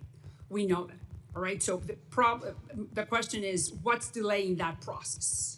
Well, it's not that it's delaying the process. We've had conversations. We have diplomatic engagements with the Cubans consistently over time, over multiple reasons, and for many reasons over the years. In fact, the CENTCOM was just down at the fence line in Guantanamo, not CENTCOM, SOUTHCOM, over the weekend as well. Our message to them has been very clear. If they want a path in which they can recover their country and But we save understand that they are not understanding that. So then correct. what's next? So what can we do in order to make them understand that the game is over? Well, we're not going to allow them to benefit from the game that they've been playing, in which they're stealing money from the Cuban people to the benefit of this conglomerate at the expense of the people of Cuba. What we are offering to do is distribute $100 million in humanitarian aid to a non-governmental organization. Well, now they say they've accepted it, but they're creating impediments. But it has to go through the Catholic Church, and they're not willing And to do others, that Samaritan Purse. We have a whole host Representatives of organizations that are prepared to do it. Representative Costa is recognized. Thank you very much, Mr. Chairman and Mr. Secretary of State. Appreciate your presence. A lot of area to cover, but I'm concerned about America's presence and the international arena that we live in today. Ronald Reagan once described America as being the shining city upon the hill, one that other countries sought to emulate. You're familiar with that quote. I'm worried that our smart power that underpins our global standing, gives us credibility, clout, and coherence, is today in a democratic recession. That's my view. And I think American leadership is more important than ever before, and I think it's lacking. Do you agree that our smart power remains an important tool of our U.S. statecraft? Well, absolutely. But we're vacating the field. 2/3 of our ambassadorships posts are empty. Our alliances, we hit our friends with tariffs, berate our partners for not supporting a war that they were not ever brought into in Iran, and only later walk back the plans to withdraw troops from our European allies. On foreign aid, we've scrapped USAID and dismantled our global humanitarian networks. And in the vacuum, as you know, China has come into that breach. I want to talk. We have a deal. This is, I think, a good example. You've not granted final approval on $14 billion arms deal for Taiwan, which I want to emphasize was a sale, not a gift. Do you think that protecting Taiwan is still important? It is. We gave them we had an $11 billion sale, the single largest in history, just in December. But it's not a gift; it's a sale. And why are we withholding? Why are we withholding the $14 billion? We're not withholding. It's just under review still. It has, but we just executed one in All right. December, which was Let's more than move Biden on. did in 4 years. Let's move on to NATO. You know, the president's described as a paper tiger, and he's made no hidden about his disparaging comments about our allies, which I think are dangerous. That undermines the longest, the strongest alliance that we've had post-World War II. Do you think that NATO is a paper tiger? The big what, I'm sorry? Do you think NATO is a paper I think NATO's in need of deep reform, and part of the Well, reason, but I mean, that reform's taking place. I mean, we can talk about it, and you ought to be able to take some credit for this. Look at Poland's up to 5.0, their GDP for defense. Poland's not the problem. Well, a lot of these, but we're working on this and we're making progress. Would you not agree? I don't agree. I think we're You making don't agree progress. that we're making progress? Well, I agree we're making progress with some countries, but others are saying their 5% or even their 3.5% includes, for example, pensions to veterans. That's not defense spending. Well, of course not. But I mean, I don't think that the confidence and the support that used to be a part of that transatlantic partnership is still there today. And you go to Europe and I go to Europe and we sense that in the people that we talk to. Let's move over to Ukraine. I've spent a lot of time and engagement there. I know you have. You talked about it earlier today. 4 years ago, it was seen about good versus evil, right? Russia's invasion of a country that was unprovoked. And there was strong bipartisan perception that that was the case. A year ago, the president indicated that Ukraine had no cards to play anymore. I think that President Putin, today, modern Russia is a syndicate masquerading as a country with a mob boss called Putin. He bombs hospitals, schools, churches, kidnaps over 20,000 Ukrainian children. And yes, we have leverage, but we're backing out of our economic commitment there, our military commitment. And, but yet, we see these brave Ukrainian people standing up for their sovereignty and actually taking a whole new page out of warfare in terms of something that we could learn from. When is the president and the administration going to use the leverage that we have over Russia? We have, and unfortunately, the talks have not yet borne fruit. But I want to disagree on something. So we continue to sell weapons through the Pearl program, which has been a great success. That's an ongoing program with Ukraine, and we continue to have massive number of sanctions on Russia as we speak. The problem has been we've put the sanctions on and off again. No, most of the sanctions are still on. The only one that's been waived for a limited period of time in order to provide more oil to the global market and stabilize prices is oil, and those are time determinate. These are 60-day waivers. These are not permanent. Is it the intention to re-engage in the efforts to form a ceasefire and a peace agreement? Oh, we're prepared to do so. Unfortunately, those efforts proved less than fruitful. We spent a year on it last year, but we're prepared to do it as soon as they're prepared to do it. That offer, we've made it repeatedly. We're ready to go. We're prepared to play that role. More to be continued, but thank you very much for your time. Representative Huizenga is recognized. Thank you, Mr. Chairman. Secretary Rubio, good to be with you. And while we're addressing all the important issues like your shoes, I just want to formally invite you to DJ my next event. I would recommend maybe DJ Overlord be your new nickname. I apologize for many of my colleagues here because you're right, they are not giving you the opportunity to answer extremely important questions. I'm going to hit a number of issues very quickly. Coidoy prison in Venezuela. I believe yesterday you were quoted as saying that it had been closed down. I've got some close friends, contacts there that believe that there are still 25 prisoners that are still there. So I don't ask you necessarily to address it, but I'd love for you to take a look at that and get Just get to be back clear, us. the interim government has said they intend to close it, and we will hold them to their promise. Please do, and make that as rapid as possible. Along the lines of where Dr. Jackson was talking, Ronnie Jackson, one way we've maintained our lead regarding the AI arms race is cutting off China's access to essential chip-making tools made in America and by our allies. Unfortunately, the Netherlands and Japan continue to sell their critical tools, while here in the U.S. we maintain stricter controls. Those exemptions continue to be exploited by the allies today. Do you agree that export controls on chip-making equipment play a critical role in constraining the CCP's AI and military ambitions, and that allies should not be allowed to exploit exemptions to those controls? Correct, and that features prominently in all of our engagements with the countries you just mentioned. All right. Shifting gears, last November, President Trump hosted all 5 Central Asian presidents. I happen to chair the South and Central Asia subcommittee for the C5+1 summit. That was a historic movement. And what I would like to know is, do you recommend that Congress send a strong signal to the U.S.'s commitment to Central Asia by repealing the Cold War era Jackson-Vanik Amendment, which only serves to chill U.S. investment in the region? Absolutely, we want that repeal. We think it would be helpful.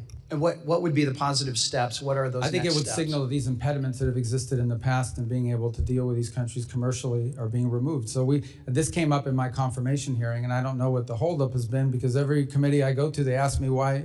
Everybody seems to agree they want to get rid of it, but no one gets rid of it. So you should. And by the way, we intend to have a C5+1 meeting that I'll be attending at some point this year in the region.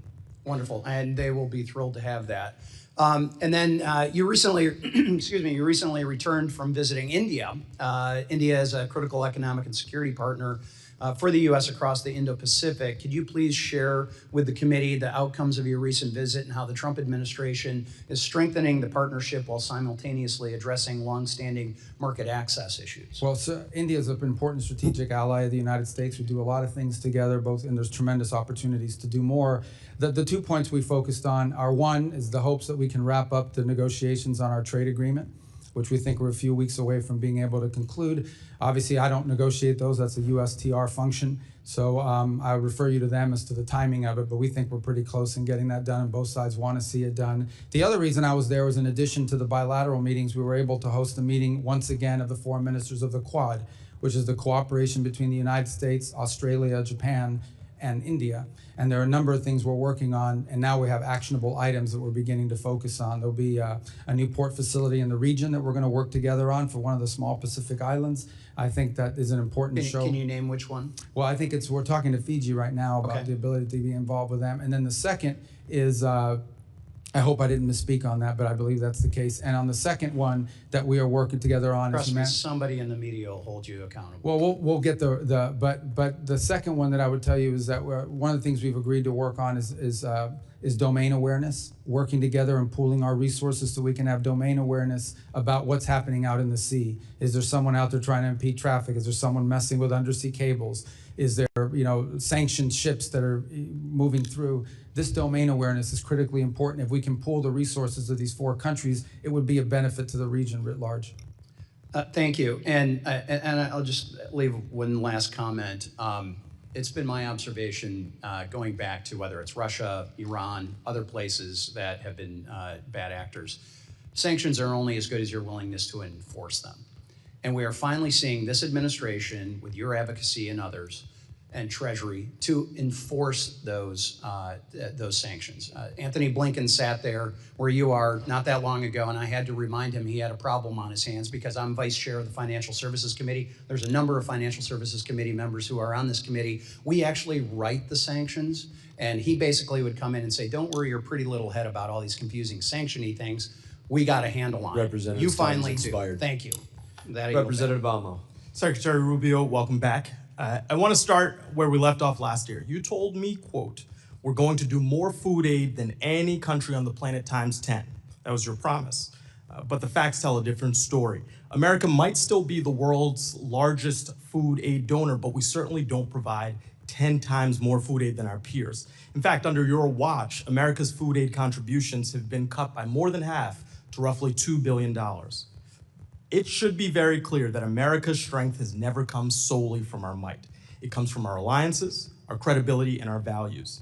You didn't just eliminate programs, you created vacuums. Vacuums where violence and instability are rising, that extremist groups are filling, that competitors like China are exploiting, and vacuums that are making Americans less safe and less prosperous. And you hurt Americans here at home with your policy decisions. Shuttering USAID wiped out more than 23,000 American jobs, while Donald Trump and his billionaire buddies got rich off of corrupt deals. Peanut farmers in Texas and sugar farmers in your home state of Florida lost market access because of your cuts. So Secretary Rubio, before slashing food aid programs, did you conduct any analysis whatsoever on how many American jobs would be lost, how many farms would be hurt, and how much damage would be done to local economies and small businesses? Well, because we know all of those will still be part of the new programs we've created and are creating. But the second point I would make, American foreign aid programs are not a jobs program. Although they employ Americans, and we want it to be helpful to Americans, and that's why. So you're okay hurting the farmers in your home state? The World Food for Peace program, for example, now we've transferred it to the Agriculture Department. They're in a better position. Well, you're talking about a hypothetical future where you fix past mistakes, but farmers have been struggling over the last year. That's where it belonged in the first place, because it's helpful. The farmers have more direct input there than they would at the State Department. As to your point about us cutting aid, not only are we we donate more than the next 4 countries combined. We do more than anybody else. But we went down, and there are consequences. Look. From where I sit, but why are we in charge of feeding everybody? This is not about charity. This is about our economy and values. I didn't say that you got to do it all, but you can't cut when you know without analysis that bad things are going to happen. We replaced. We have new programs that are actually working better. Well, Mr. Secretary, faster. If I may, from where I sit, you, Donald Trump, Elon Musk, you got together, you made these cuts blindly because you did not say that you conducted any analysis. You just said we cut because we have a hypothetical future that we are trying to create, which is not a serious plan. And that's not regard for the economic damage to our farmers, to our small businesses here at home who are feeling that pain. And moreover, you've had lives lost. And I want to get to that point. I want to introduce you to Mary Sunday. She is behind me, and after your food aid cuts decimated the World Food Program's ability to feed the Kenyan refugee camp she lived in, Mary's 7-month-old daughter, Santina, died of malnutrition. This is the only photo Santina's parents have of their daughter. Before Santina died, you looked me in the eye in this room, and you said, "No children are dying on my watch." She was a child. She had a name, a family, a future ahead. Now she's gone. She is one of over 500,000 children who died last year after your administration pulled the plug. Yesterday, I heard your testimony. You said you're seeking outcomes with foreign aid programs, but the outcome that I see is dead kids. So, Mr. Secretary, I want to ask you again, and with a real direct answer, please. Were you lying to Congress when you claimed no children were dying on your watch, or did you simply never bother to calculate the human cost of your decisions? That number you're throwing around is a false number. It's a false number. And not only that, you're equivocating that the death of an individual's responsibility of the United States. There are 500,000 others. No, that's so, a false. Mr. Secretary, the numbers are there. No, the numbers are not Here's there. The numbers are opinion you of have, experts you have who a got their narrative to contracts share. cut. Mr. Chairman, These I are want to people that enter got into their the record these articles that show last year alone, over 155,000 children died from malnutrition. Over 126,000 children died from diarrheal diseases. Over 165,000 children died from pneumonia as a result of these cuts. So here's the deal. You promised more food aid, instead there were cuts. You promised America first and said American workers, who you said aren't a priority for you. You said it's not a jobs program. They lost their jobs. You promised strength. Instead, we have lost influence, credibility, and trust. And you promised children weren't going to die. You said that to me right here. You promised peace as well. Instead, your illegal war of choice with Iran is driving up fuel prices and grocery costs while putting millions more at risk of hunger worldwide. This is not about charity. This is about values. So whether it's negligence or ideology, the result under your watch is the same. Weaker alliances, higher costs, dead children, and a less secure America. The result is my time is expiring. So I'm going to take these seconds to say, what are you going to do to clean up the mess that you created? Representative's time has expired. Representative Davidson is recognized. Thank you, Chairman. Mr. Secretary, thank you so much for your faithful service to our country. Your leadership as Secretary of State provides confidence at home and abroad. And I would like to highlight that your personal testimony at Charlie Kirk's memorial service and your remarks at this year's Munich Security Conference resonate with me and with many of my constituents, so thank you. I only have time for a few quick topics. So first, thank you for leading one of the most thoughtful national security strategies I've seen in the post-Cold War era. I thought last year's national security strategy was well done, and the national security strategy poses, quote, the cynical manipulation of our immigration system to build up voting blocs loyal to foreign interests within our country. The State Department has also made it clear that we object to the UN's efforts to advocate and facilitate replacement migration across the United States and broader across Western countries. Immigration was a driving issue behind President Trump and Republican electoral victories, and I commend your department for making this a priority. Could you please highlight your approach beginning at our own borders and extended especially through the Western Hemisphere to addressing this as part of the national security strategy? In terms of migration? Yes. Yeah. Look, mass migration is a national security threat to any country that experiences it. It's bad for the transit countries too, by the way, because it fuels and feeds these transnational groups that traffic not just in human beings, they traffic in drugs, they traffic in weapons and anything else you can imagine. So I think one of the biggest threats specific to the Western Hemisphere, but be true throughout the world, is these transnational, they call them criminal groups, they're really transnational terrorist groups that among many of the things they do is traffic in human beings. So mass migration is not good for any country that has to absorb it, and Europe is now facing the consequences of that, but mass migration is also not good for the migrant because they're abused along the way, and it's destructive and disruptive to all the countries in the region that have to experience it. So today we do not have a mass migration event. And every country along that route in Central America is grateful for it because that's less money and that they have to spend and less resources that are being taxed and less of a burden that they're having to carry. Thank you for that. And frankly, thank you for demonstrating that we just needed leadership to apply the laws to secure our own borders with this administration. I'm a former infantry officer. The oath our military swears is similar to the oath we swear in the House or the Senate or for cabinet members. It's to support and defend our Constitution.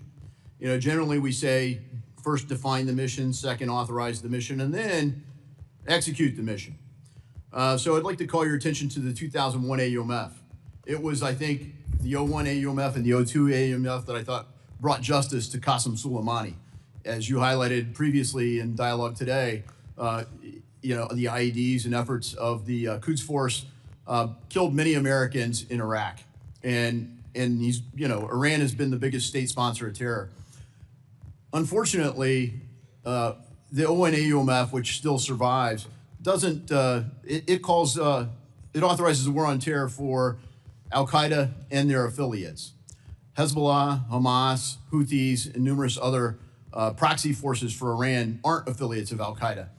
Would your administration support a modernization of an authorization of military force so that we could have a full authorization to provide full authority for our military to carry out these operations? Yeah, twofold. The first is we haven't asked for one. Obviously, anything that allows or provides congressional support for the president's efforts to take on Hezbollah, Hamas, the threats they pose to the United States and ultimately Iran, it would be a positive, but we haven't asked for it. We believe every operation that's been conducted is well within the law as it exists. Well, Article 1 gives Congress a duty to do something about authorizing force. And I've tried the whole 10 years I've been here to modernize it, so maybe next year will be the magic year. But I think it'd be due that we actually authorize these things because our military needs it. They need to know that the American people have their backs, and particularly when you look at people like the seditious six making threats to our military, I don't want them to have a second thought ever about their cover for the authority for the things we ask them to engage in. Because frankly, the problem in the post 9/11 era hasn't been whether there's a just cause, it's been whether we've given our military everything they need to achieve it. They've been tactically brilliant and operationally brilliant, and I'd say that's true even in Iran. But they haven't strategically been able to succeed, and part of that's because the United States hasn't been united behind it. And I guess towards that end, you stated missions here, we're clearly not united as a country in Iran. So briefly, you know, what authorization do you need to carry out further operations in Iran? Well, that's contemplated now. They're all within the president's powers, in our view, under the Constitution to address imminent and emerging threats against the interests of the United States. If those circumstances were to change, we would obviously engage Congress in that conversation. We would always welcome congressional support. We'd like congressional support, but that's not going to stand in the way of the president addressing an immediate threat to the United States or an emerging threat to the United States that requires him as commander-in-chief to protect our people and our country. Well, the cause is just. Representative Mfume is recognized. Thank you, Mr. Chairman. Mr. Secretary, good afternoon. I was going to say good morning, but it's starting to run past us. We all obviously sit here in America in what has been known as the greatest deliberative body in this democracy, and in a nation that is the strongest, the wealthiest, the most powerful, the most influential nation that the world has ever seen. America's military might has no rival. However, America's moral obligation continues to be called into question. And I want to talk a little differently about something that doesn't get the attention that it should get. And I want to associate myself with the remarks from my colleague from Rhode Island. Globally, over 122 million people are forcibly displaced all over the globe due to conflict, due to persecution, due to human rights violations. They are in the Sudan, they're in Syria, they're in the Ukraine, they're in Myanmar, they're in the Congo, and they are in Gaza. And so I want to take the time that I have to talk about Gaza, since no one seems to want to talk about it anymore, now that there is a tentative ceasefire. But there's also a number of children, teenagers, seniors, and others that are living in Walla. They have no real medical care that is sufficient for their needs. They are displaced because of this humanitarian crisis that we see. And for months, the issue was that Hamas was not allowing people in. Well, that's not the case right now. And we see what was supposed to have been tens of trucks going in each day down to a trickle, not carrying food, but carrying a lot of commercial supplies. More than 6 months into the ceasefire, about 1.7 million Gazans, Palestinians, are still living in tent camps. They're facing a surge, as you probably know, in rodent-borne disease, with reports of more than 70,000 cases of parasite infections, related illnesses, since the beginning of this year alone. Many, if not most of them, are children, young children, who are trying to find a way to survive, who are also growing up with memories of what happened to their parents, with a great deal of hatred in their heart towards America, towards Israel, toward anybody that they thought may have been a part of that. I just want to point out two things. When the 20-point peace plan was enacted and talked about by President Trump, it included point number 7, which doesn't get a lot of attention, and that is that the mandate that a full amount of aid would be sent into Gaza and into the Gaza Strip at a quantity of 600 trucks a day. It also included another point, point 8, that entry and distribution of this aid would proceed without any interference from any outside or internal force. So if we are in fact the strongest, the powerful, the most wealthy, the most influential nation on the face of the earth, it would seem to me that while we are doing all these other things around the globe, Mr. Secretary, that we ought to have a humane reaction and response to what we helped to create there.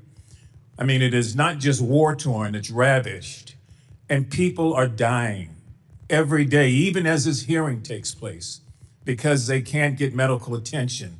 And so Gaza is not over with. That chapter and page is not turned. Those persons, the Palestinians that live there, really need help. And I would strongly urge the State Department, in addition to what you may be doing, to have someone and to have a process to come up with ways through UNRWA and other organizations to meet the need. Many of the international organizations are facing a monetary crisis, and so they don't have the ability to do what they are empowered to do. But this is still the United States of America, and we still have an obligation. And we cannot let children die en masse because we think that a ceasefire has created a new reality. The reality is still the same on the ground there. So I would urgently ask that when you come back before the committee, that you try to address that, or even before then, or if you want to share some information, please do, because time is of the essence. I yield back. Representative Lawler. Mr. Secretary, as chairman of this committee's Middle East and North Africa subcommittee, I've been monitoring closely the administration's operations in Iran and appreciate the many conversations that we have had. I commend both you and President Trump for your decisive actions against the regime and that of our military. Last summer, we significantly set back their nuclear objectives. And in the past few months, we have systemically decimated their military infrastructure, including their naval fleet and ballistic missiles program and drone capacity. And we eliminated the Ayatollah, the clerics, and much of the leadership of the IRGC. And now you are working to get the Strait of Hormuz reopened. And to my colleagues, I would say to you, imagine what this regime would do if it actually had a nuclear weapon and tried to extract and extort by shutting down the strait. They didn't just think of this as a result of this operation. This is something that they had been planning for years. We are working to diminish their nuclear capabilities for good and to expand the Abraham Accords across the Middle East and actually ensure peace, stability, and economic prosperity. It is bold, it is innovative, and for the first time in 47 years, somebody actually followed through on the bipartisan threat that Iran could not have a nuclear weapon. So I applaud you for the work that you have done during your tenure, and wanted to ask you a few questions. Specifically, would the president sign a deal that doesn't deal with the nuclear threat and Iran's enrichment capabilities? Well, that would be what the deal is about. So it would be impossible to sign a deal that doesn't deal with enrichment and the highly enriched uranium. Right. And would you say that Iran, for the first time, is finally willing to at least discuss these issues? Well, I can tell you a few months ago, they refused to discuss the issues of both enrichment and the highly enriched uranium. I think now in some of the papers that have been exchanged back and forth, it's clearly addressed, but we still don't have final sign-off from their system as of this morning. And there have been reports that sanctions relief and release of frozen assets are on the table. As I understand it, you shut down those rumors yesterday in your testimony. Can you confirm that's the case? Well, first of all, there are sanctions that are specifically related to their nuclear program. Sanctions because they enrich, sanctions because they have highly enriched uranium. And so none of this would be done at the front end. There's no signing bonuses here. But ultimately, it would all be conditions-based. The sanctions that are directly related to the nuclear program would be discussed as if, in fact, they go through all the way on the things that we're asking them to do. But that would be part of the negotiation. It wouldn't be at the front end. Now, as you and I well know, during your time in the Senate, we worked together to pass the SHIP Act. And it was the Biden administration that not only released billions in frozen Iranian oil revenue, but it was the Biden administration that eased sanctions on the illicit oil trade between China and Iran. And that's what allowed the Iranian regime to finance terrorism, Hamas, Hezbollah, the Houthis. That's what allowed them to finance their ballistic missiles program. And it's what allowed them to finance their nuclear capabilities. So as you look at all of this, the bottom line is, from our perspective, we want the nuclear materials out. And so ultimately, no dust, no money, correct? That's right. And to be clear about we're talking about 60% highly enriched uranium that has no peaceful purposes. The only reason to have 60% highly enriched uranium is to be one step away from turning it into 90% highly enriched uranium, which you would weaponize. So that has clearly been one of the things that has to be part of this agreement. Okay. The disposition of it. One thing I just want to say as part of any negotiation, please keep in mind the U.S. Victims of Terror Compensation Fund and make sure that our 9/11 families continue to be compensated on the sanctions for Iran's terrorist activities. You know, a number of my Democratic colleagues have pushed war powers resolutions. From your experience and position, does this grandstanding benefit the United States or does it benefit the Iranian regime? You know, the Iranians have misunderstood it in the past. They think, and I've seen others, not just the Iranians, but on different war powers resolutions, they think that if this thing passes, that means the president will not be able to come after us, so he no longer has any leverage. I think I've seen reflections of that from them in the past. Obviously, look, Congress has its prerogatives. You'll vote on what you're going to vote on. You're asking me whether it's had an impact. I think if you see how it's reported on Iranian state television and things of that nature, it makes them think that somehow our hands are going to be tied and we won't be able to do anything to them, so why make a deal? Appreciate it. Representative McBride. Thank you, Mr. Chairman. Thank you, Mr. Secretary, for joining us today. Like you, I attended the Munich Security Conference earlier this year, and in a meeting that I had with several European prime ministers and several of your colleagues within the administration, your colleagues recognized that NATO is both bigger and better funded today than it was 10 years ago. And I am fully willing to admit that that is a byproduct of several factors, including Putin's aggression, previous administrations, and indeed a byproduct of actions by this administration and this president's first term as well. But I want to focus in today on statements and actions that I believe go beyond pressuring and leverage and actually fundamentally undermine the foundation of NATO. On January 21st of this year, in the president's speech in Davos, he said, we, quote, never got anything from NATO. 2 months later, the president said on Truth Social, speaking of NATO, they will do nothing for us. Mr. Secretary, do you share the president's assessment that we, quote, never got anything from NATO?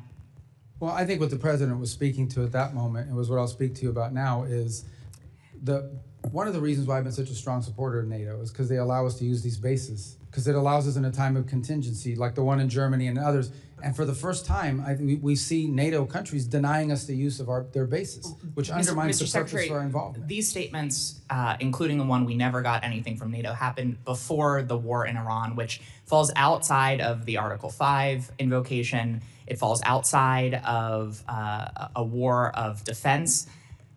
Do you share the president's assessment that we, quote, never got anything from NATO? I share the president's assessment that on issues that are a priority to the United States. I'll take that as you disagree with his assessment that we never got anything from NATO, because, Mr. Secretary, let me reclaim my time, Mr. Chairman. Mr. Secretary, I'm asking very specifically about a specific quote. I'm not asking whether NATO can be better or reformed. I'm asking if we never got anything from NATO.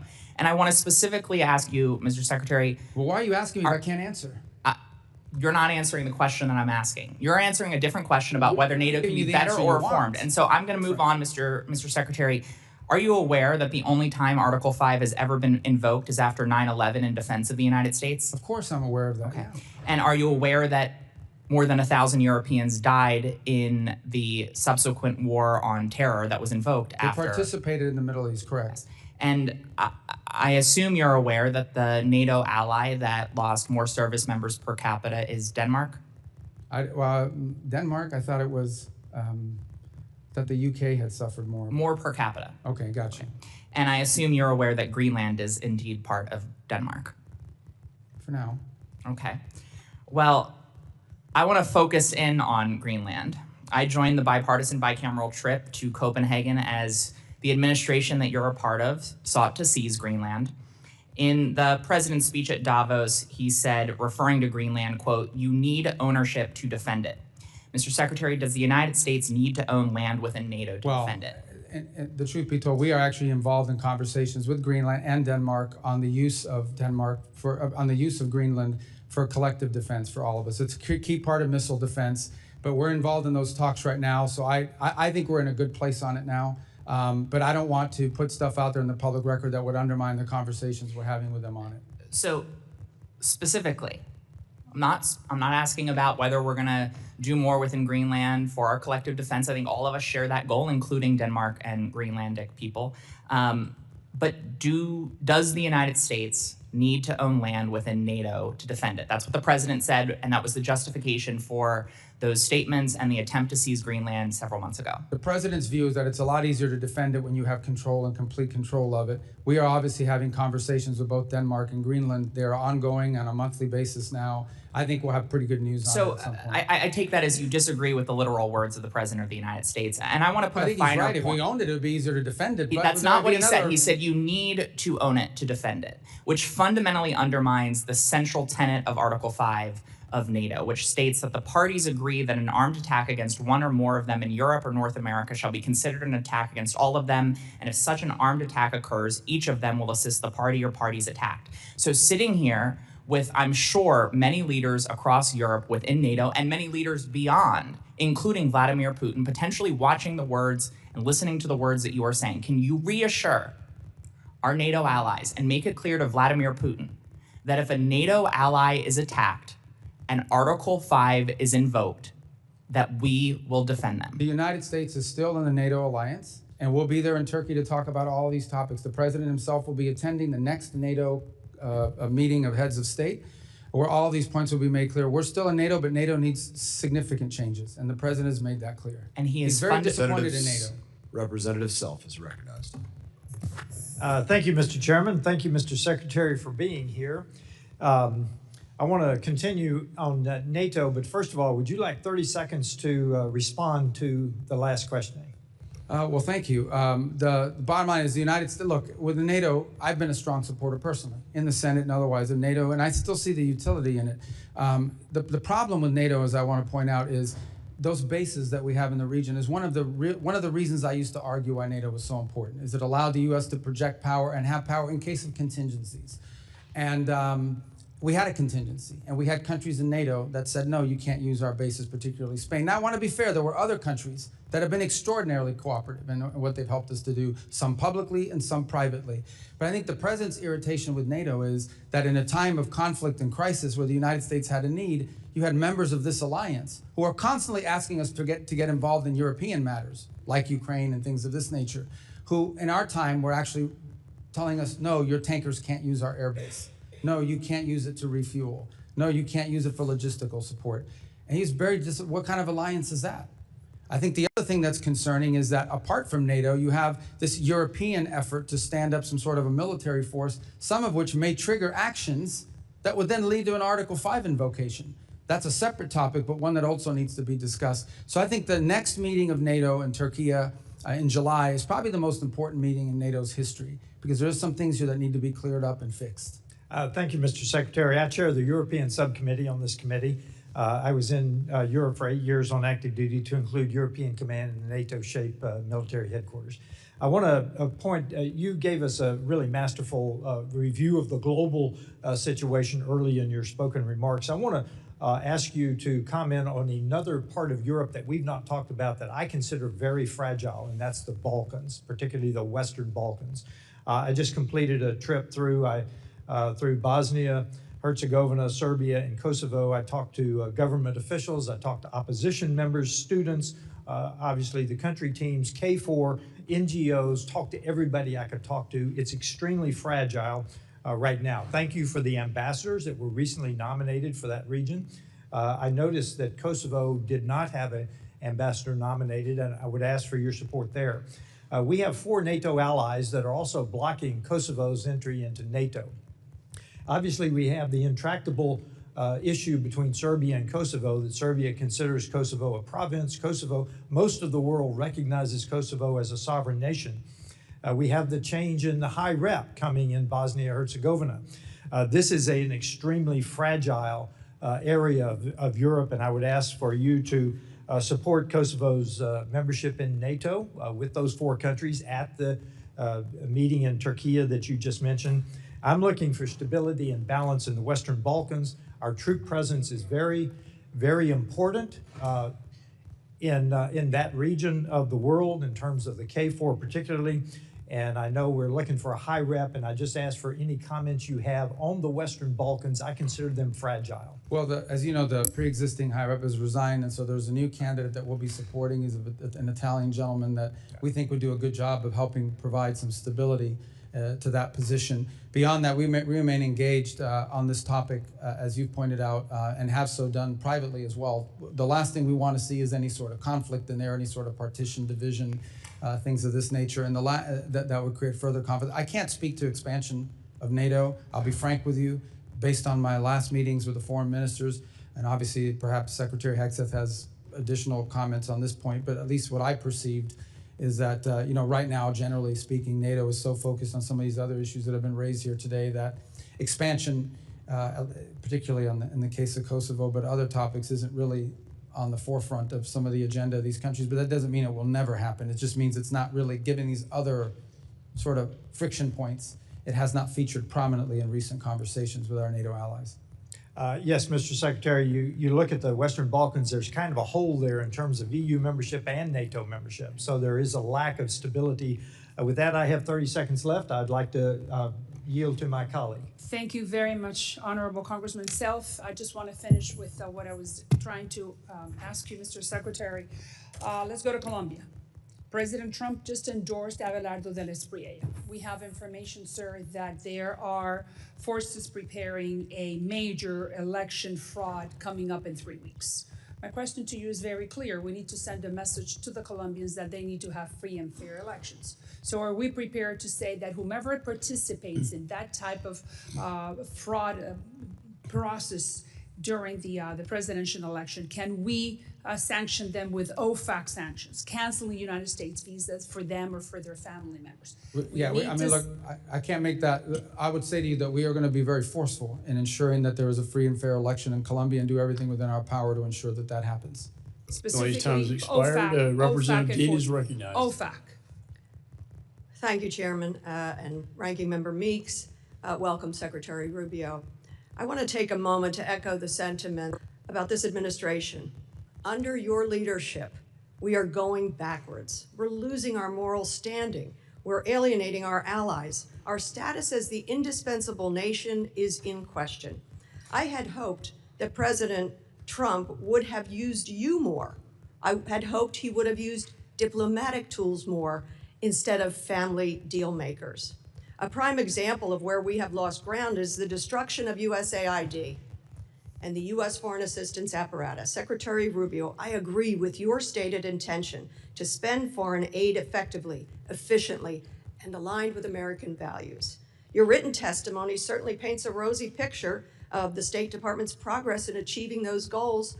I quote you when you say, every dollar we spend today is 100 times more effective, efficient, and aligned with the American interest than it was when President Trump took office. We know such huckstering is not the reality. Last year, a new and untested organization called Gaza Humanitarian Foundation was set up by Israel and the United States within a few short months to take over distribution of emergency food assistance amid catastrophic food insecurity and famine in Gaza. GHF had no track record of providing humanitarian assistance, and it relied on private subcontractors to transport the food, to provide food distribution sites, and then you saw the reporting. Hundreds of Palestinians, including women and children, were killed just trying to get to those sites. Secretary Rubio, can you tell us, can you tell the world how many people were killed simply trying to access those sites? Well, since Hamas killed them, you should ask what Hamas's role was. IDF soldiers shot some of them. No. Yes. Let me tell you the reason why food wasn't going in there is because the cargoes were being hijacked by Hamas. I reclaim my time because propaganda ain't going to work with me. Well, it isn't going to work with me either, and what you're saying is propaganda. Nearly 1,400 people were killed, and that was as of last March. Secretary Rubio, why did the State Department approve the $30 million to GHF at a time when other well-tested agencies were there and able to provide distribution? Well, because one of those were in cahoots with Hamas. And we saw an incredible amount of the aid flow into Hamas's hands. Reclaiming my time, the aid was Here held we go with up at the border by Israel, and you you gotta know fix it. your rules here. You can't even answer a question. You're not following the rules. You're very familiar with how this works. No, I don't. I never served in the House. This is a weird rule. Will you ask a question and I can't answer? Would you please add time to the clock? Nope. He's a comedy show over there. I'd say on the This left. is serious stuff. I agree. That's why I Mr. shouldn't have to answer a question about Rubio, shoes. according to public reporting, 9 counterterrorism and anti-fraud safeguards were waived to approve this. I wonder who specifically made the decision. I wonder, were you aware of this decision?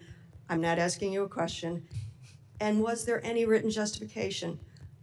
I don't want an answer. You know why? Because now GHF is closed. It was abysmal. It was a legacy of disaster. Nothing about our investment, our taxpayers' investment seems to have been effective or efficient or in the interest of the American people. I would call that waste, fraud, and abuse. Moving on.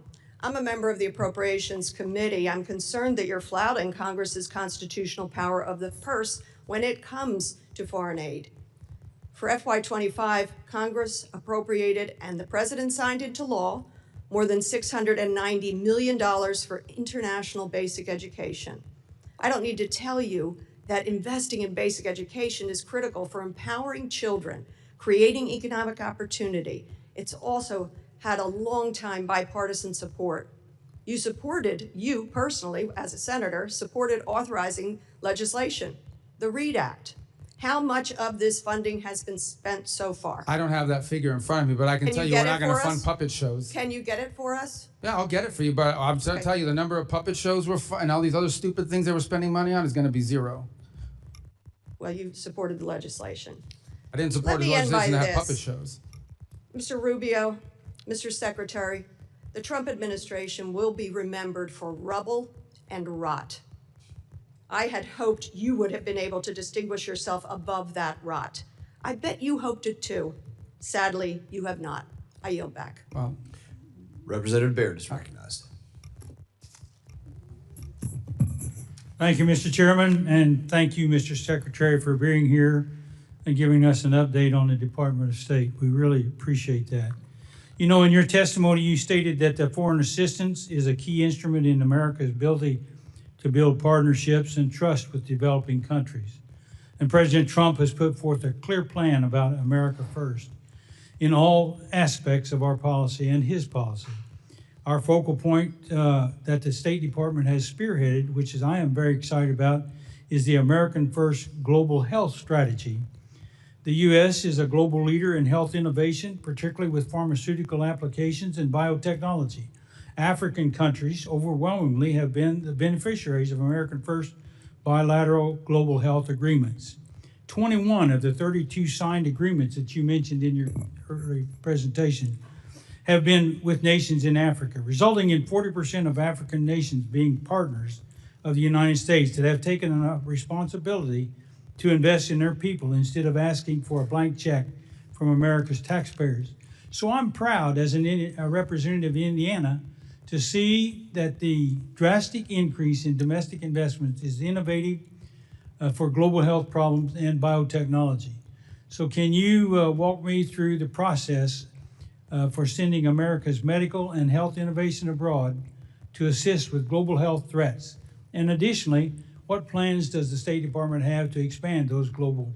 Yeah, and let me just say, this goes right to the criticisms that I keep hearing from that side over there about us not spending the money because we got rid of a USAID program. USAID basically was a program, was a system that was completely devoid of our public policy. It operated almost as an independent State Department, and oftentimes USAID was operating in contravention and contradiction of what the embassy was trying to accomplish in the host country.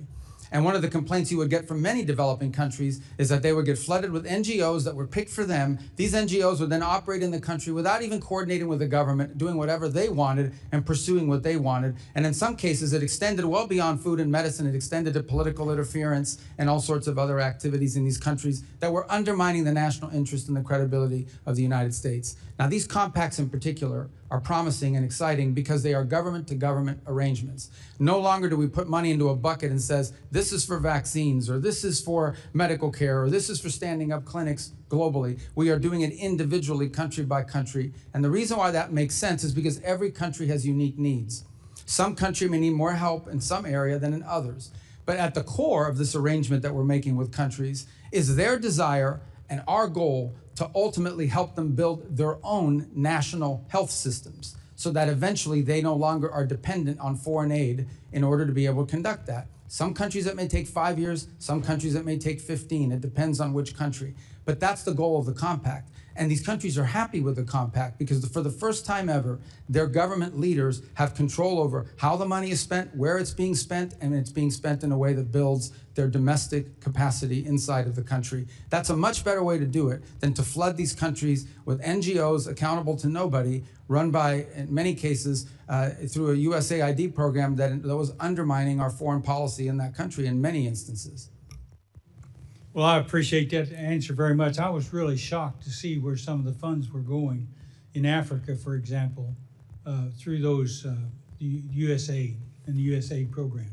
And I know that was not what was intended in the beginning. So thank you for taking care of that and making an effort to do that. Let me change to one other thing. During the Biden administration, the FSOs were evaluated in the service based on a meaningless criteria like DEI and woke politics. So this arguably drowned out the vital U.S. interest, like beating back the Chinese encroachment and advancing new technologies abroad.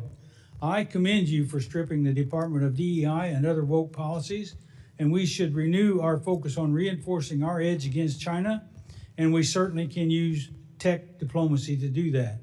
So we have about 42 seconds, so would you mind sharing with me how to agree with the diplomats should be trained in emerging technologies like AI and telecommunications? Yeah, well, I think given the dramatic transformations happening in the world today, our diplomats of the future are going to have to be trained in multiple fields that previously we didn't, not just in the role that technology broadly plays, but the rapidly evolving role that AI plays, and economics. I think economics have become a central core, have always been an important part of our diplomacy, but have become at the core of much of our diplomacy around the world now. So it's one of the areas where I think in addition to knowing how to write non-papers and all the other normal diplomatic things, I think it's going to be really important for foreign service officers in the future to have an understanding of economic factors. Thank you very much. I yield back. Representative Schneider is recognized. Thank you, Chair, and Mr. Secretary, thank you for being here today. I'm going to talk about areas on which we both agree, specifically addressing the threats from Iran and seeking stability, prosperity, and peace for all the peoples of the Middle East, including our Arab Muslim allies and the Jewish Democratic State of Israel. Like you, I've spent much of the past 2 decades working to block and ultimately permanently close any path Iran might pursue to acquire a nuclear weapons capability. And like you, I've argued that the international community must work together to eliminate Iran's conventional weapons threat, including ballistic missiles, cruise missiles, and now drones. Like you, I've worked to thwart Iran's support for terrorist organizations around the world, including Hezbollah in Lebanon, Hamas and Palestinian Islamic Jihad in Gaza, and the Houthis in Yemen, among others. And like you, I believe we should do all we can to empower the good people of Iran to free themselves from the evil regime that has oppressed them for more than 47 years. And now we can add the imperative to reestablish freedom of navigation in the Strait of Hormuz. I know you and this administration are working to reopen that strait. Mr. Secretary, assuming an arrangement is soon reached to reopen the strait, have you or anyone in the administration calculated or even estimated the economic impact on Iran's economy through the remainder of the year versus the baseline that was expected before the war? Yeah, I'm sorry, if I want to understand your question. Are you saying if the straits are open, how much have they lost? If an agreement is achieved, do you have an expectation of what's going to happen in Iran's economy going forward? How much money will come in with the straits Well, I can open? tell you, so for example, with the blockade now, their inability to get ships out is costing them hundreds of millions. Right, so if it's costing them hundreds of millions of dollars a day now not to be able to get their ships out, that would be theoretically what they could gain back, except that they still face sanctions.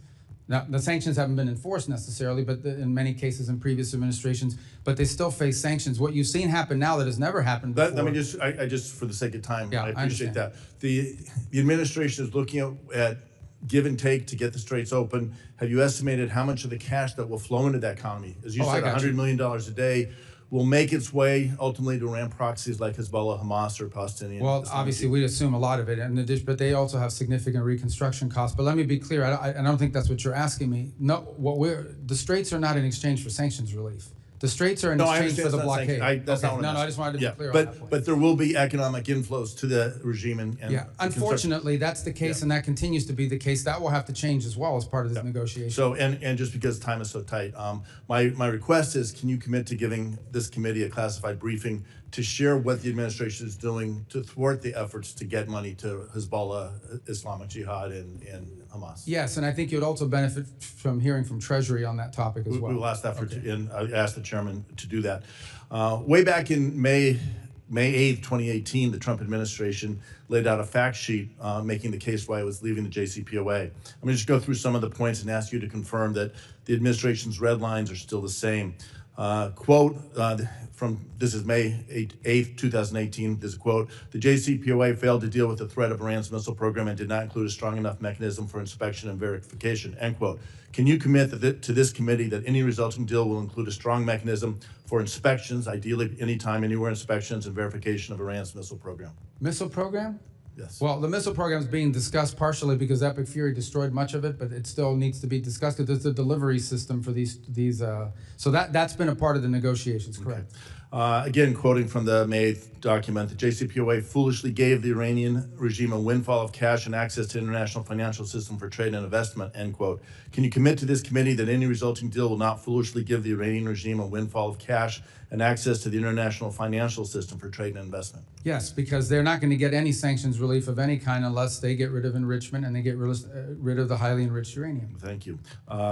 Third point, and I'm again quoting from the original document, the Iranian regime must never have an ICBM, cease developing any nuclear-capable missiles, and stop proliferating ballistic missiles to others, end quote. Can you commit to this committee that any resulting deal will cause Iran to cease developing its nuclear-capable missiles and stop proliferating ballistic missiles to others? We consider delivery systems to be a part of them having a nuclear weapon, which we said they'll never have. Right. And just because you have 40 seconds, again, quoting, quote, the Iranian regime must stop its threat to freedom of navigation, especially in the Persian Gulf and Red Sea. That was in 2018. Can you commit to the committee that any deal will cause Iran to stop its threats to freedom of navigation, especially in the Gulf? Not only can I commit to that, we won't even be able to enter negotiations until they do that. Okay. And finally, can you commit that any agreement this administration enters into will ensure Iran cannot develop a nuclear weapon?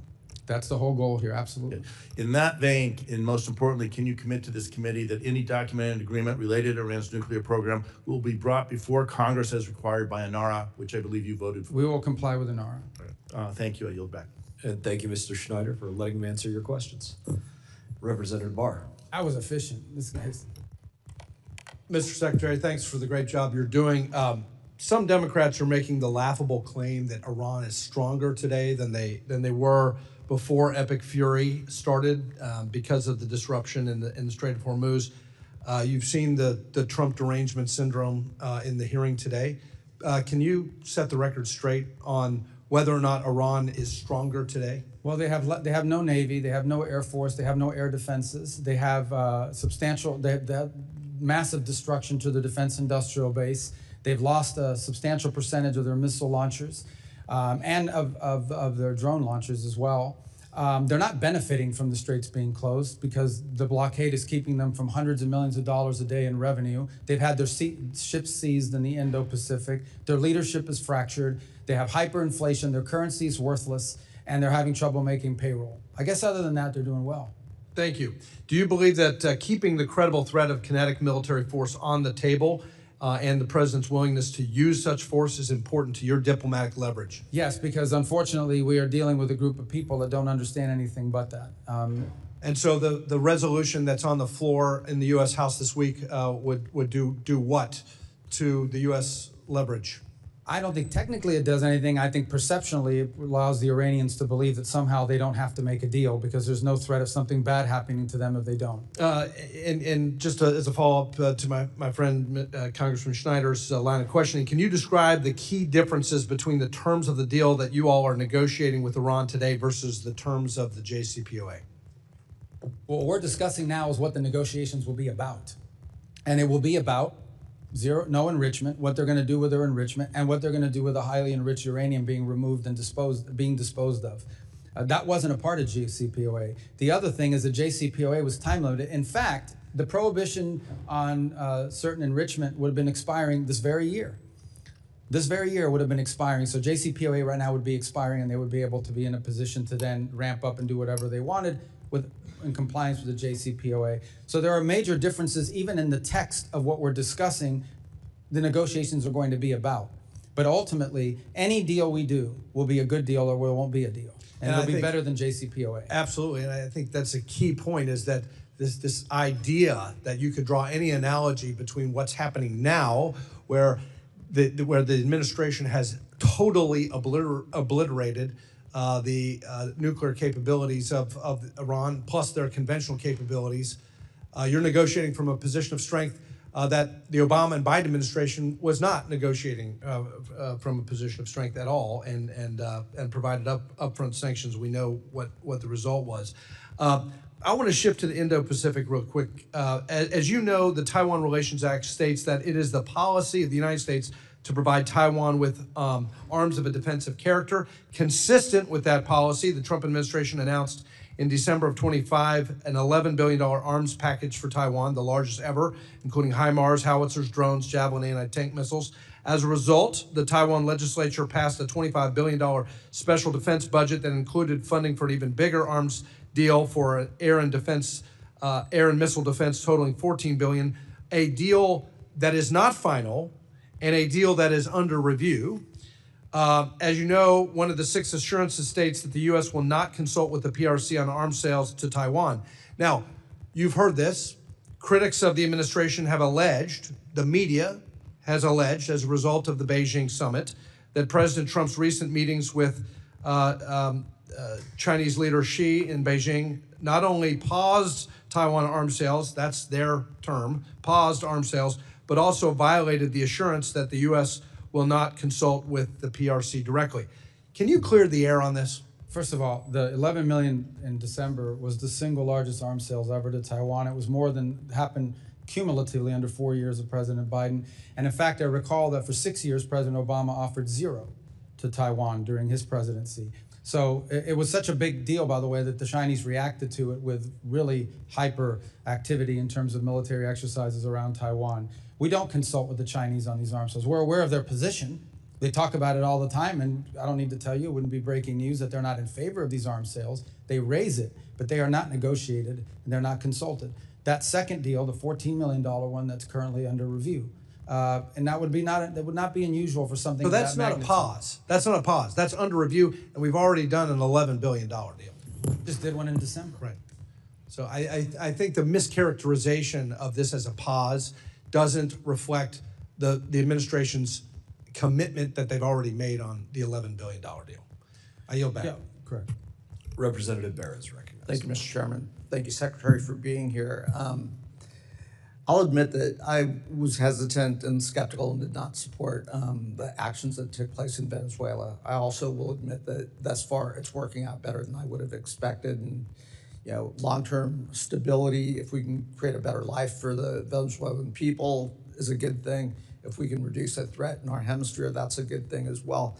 To the line of questioning that Ms. Kamala-Gordeev asked, I think it would go a long way. You mentioned that there's a KPMG audit of the Venezuelan funds, how the revenue is being used, how it's being reinvested in Venezuela.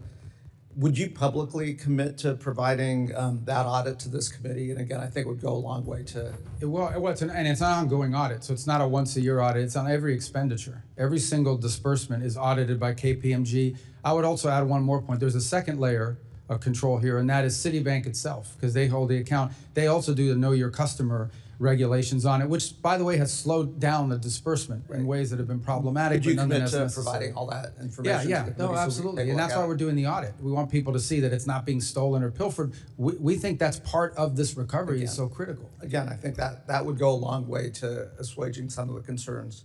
I'm going to follow. Mr. Barr is a co-chair with me on the Taiwan caucus. And some of his line of questioning, I was going to ask you yes or no questions, but I'll ask a series of questions I think that go along with his line of questioning. Some of the comments that the president's made recently have created a little bit of ambiguity.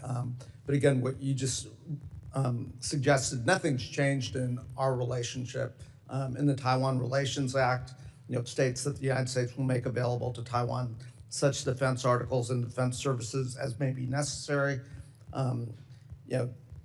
The 6 assurances states that the United States does not agree to consult with the People's Republic of China regarding arms sales to Taiwan.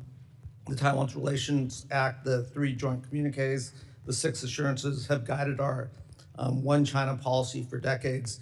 And again, I think in your previous statements, nothing has changed with our commitment to upholding the U.S. one China policy. Is that correct? Our policy on Taiwan has not changed. Oh, great, thank you. Switching over to something that the administration's put a lot of focus on is our critical minerals, rare earths, developing our own capacity. I was supportive of the Mineral Security Partnership, now the Forge Act, working with our allies, super important. Work with Congresswoman Kim on the Dominance Act, which passed out of this committee, which I believe will be coming to the floor on suspension, hopefully on Monday. I think this is a strong bipartisan piece of legislation that supports a lot of the goals of the administration. It does, create redundancy and, not a reliance on China. It does help build refining capacity. It helps reinvigorate a workforce. There's a bipartisan companion bill in the Senate. I do think this would go a long way to achieving national security goals for the United States and is a good piece of legislation, and certainly would want you to take a look at that. I will, and to be more consistent on this topic, on the critical minerals, literally every engagement we have, every country in the world is now discovering they have critical minerals and rare earths, even though they're not that rare. That's the mining part of it. The second part of it, as you know, is the processing and refining. We need to have that capability built too, and we're trying to create these global alliances to do that so that we're not overly dependent on these one source, particularly China. Right, and third piece of questioning, I recently was in Korea meeting with the new Korean president.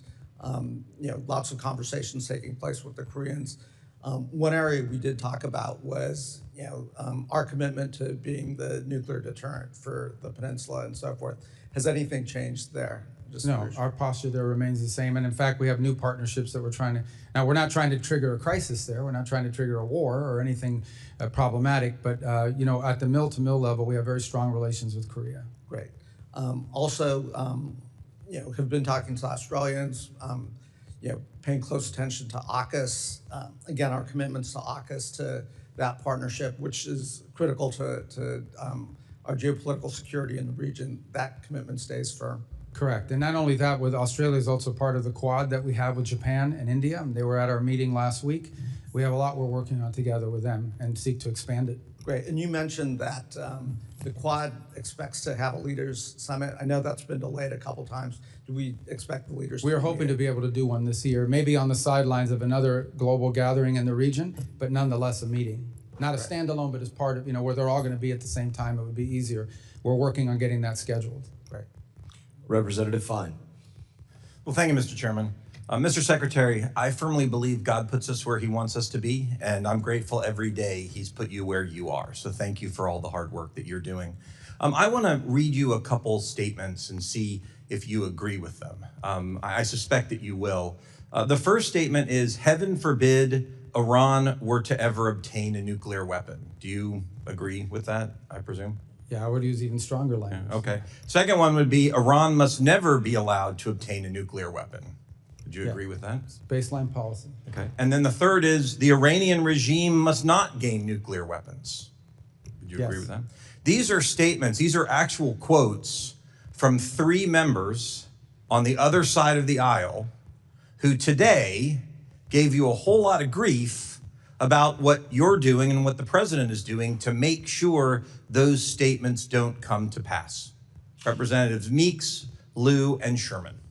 So my question to you is, what changed? I mean, why would people say they must never be allowed to have a nuclear weapon, and then when we're actually doing what is necessary to make sure they don't, all of a sudden, there's a very different tone as they ask you questions? Yeah, I would say that the notion that they shouldn't have a nuclear weapon is widely held, and not just widely held by members of Congress. It's widely held by countries around the world. In fact, I don't know a single country in the world that says it would be a good idea for Iran to have a nuclear weapon. I think what's changed, or where the difference comes in, is, okay, what are you going to do about it? You ultimately have to do something about it. And when we saw that they were building up this conventional shield behind which they were going to hide their nuclear program and hold it immune from action, we had to address it. And that's what the president did with Epic Fury. So that was the difference. The difference is we actually did something about it, something that multiple administrations have held as their position. It was the Biden administration's position. It was the Obama administration's position. But this president actually did something about it. And many countries around the world aren't willing to do anything about it except complain or sign on to some letter somewhere. But we actually did something about it, because if we had not done so, in about a year, Iran would have had a conventional shield. And they could have been able to threaten not just the region, but parts of Europe. And they would have said, if you come after us in our nuclear program, we will impose costs on you you cannot bear. So now you have to let us have a nuclear weapon. We were never going to let them have that conventional shield. So what happens, in your opinion, if we did what they're asking? We stand down, we stop, we go back to the strongly worded letters and lots of talking, but we don't take the action. We just go, well, we don't want them to have a nuclear weapon, but they're going to do what they're going to do. What do you think? What would your prediction be? What happens? I think the long-term trajectory of Iran remains the same in that regard, as their ambition is to ultimately have a nuclear weapon. That is ultimately their ambition. They probably view it not just as regime security, the way that they do in North Korea. They view it as an ability to become the dominant power in the region. Once they possess a nuclear weapon, nothing stops them from sponsoring proxy groups all over the region to destabilize Jordan, Saudi Arabia, multiple Sunni countries, and of course wipe out Israel. So it would be fair to say then that standing in the way of what you're trying to do over there, what we're trying to do over there, effectively is emboldening and enabling Iran to get that nuclear weapon. Well, ultimately, anytime they don't fit, the only reason they would not go for a nuclear weapon is because they're forced not to. They're never going to do that voluntarily. And they've never agreed to anything voluntarily.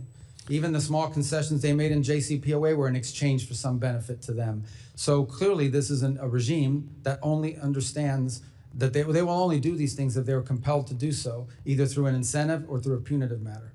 Okay, changing topics to UNRWA for a minute. As you know, on October 7th, 2023, there were employees of the United Nations in the form of UNRWA who actually participated in the terrorist attack that killed 1,200 people. What are we going to do to make sure that the UN can never, ever again employ terrorists that are going to go and kill people? Well, obviously, we're not going to be working with UNRWA any longer. As you know, we've removed ourselves from that, and we refuse to engage them or be a part of the solution now in Gaza. There are plenty of other organizations that can play that role without having the sort of cooperation that they've had with Hamas elements, including the presence of Hamas elements within their ranks, as we've seen. And it's part of the thing that was being talked about earlier in Gaza. What they don't tell you is a significant percentage of the aid, even the non-UNRWA aid that was entering, was winding up in the hands of Hamas, and they were reselling it in the black market and, of course, keeping it for themselves. That was not the purpose of the aid. What they're also not telling you is that one of the reasons why the World Food Program would not go in or could not go in is because their trucks were being hijacked and their truckers would not go because they were putting their lives in danger.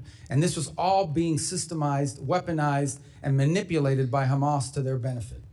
Well, thank you again for everything you've done. Everyone in Florida is very proud of you, and we're cheering for the work that you do every day. Thank you, Mr. Secretary. Thank you, Mr. Chairman. Representative Oczewski.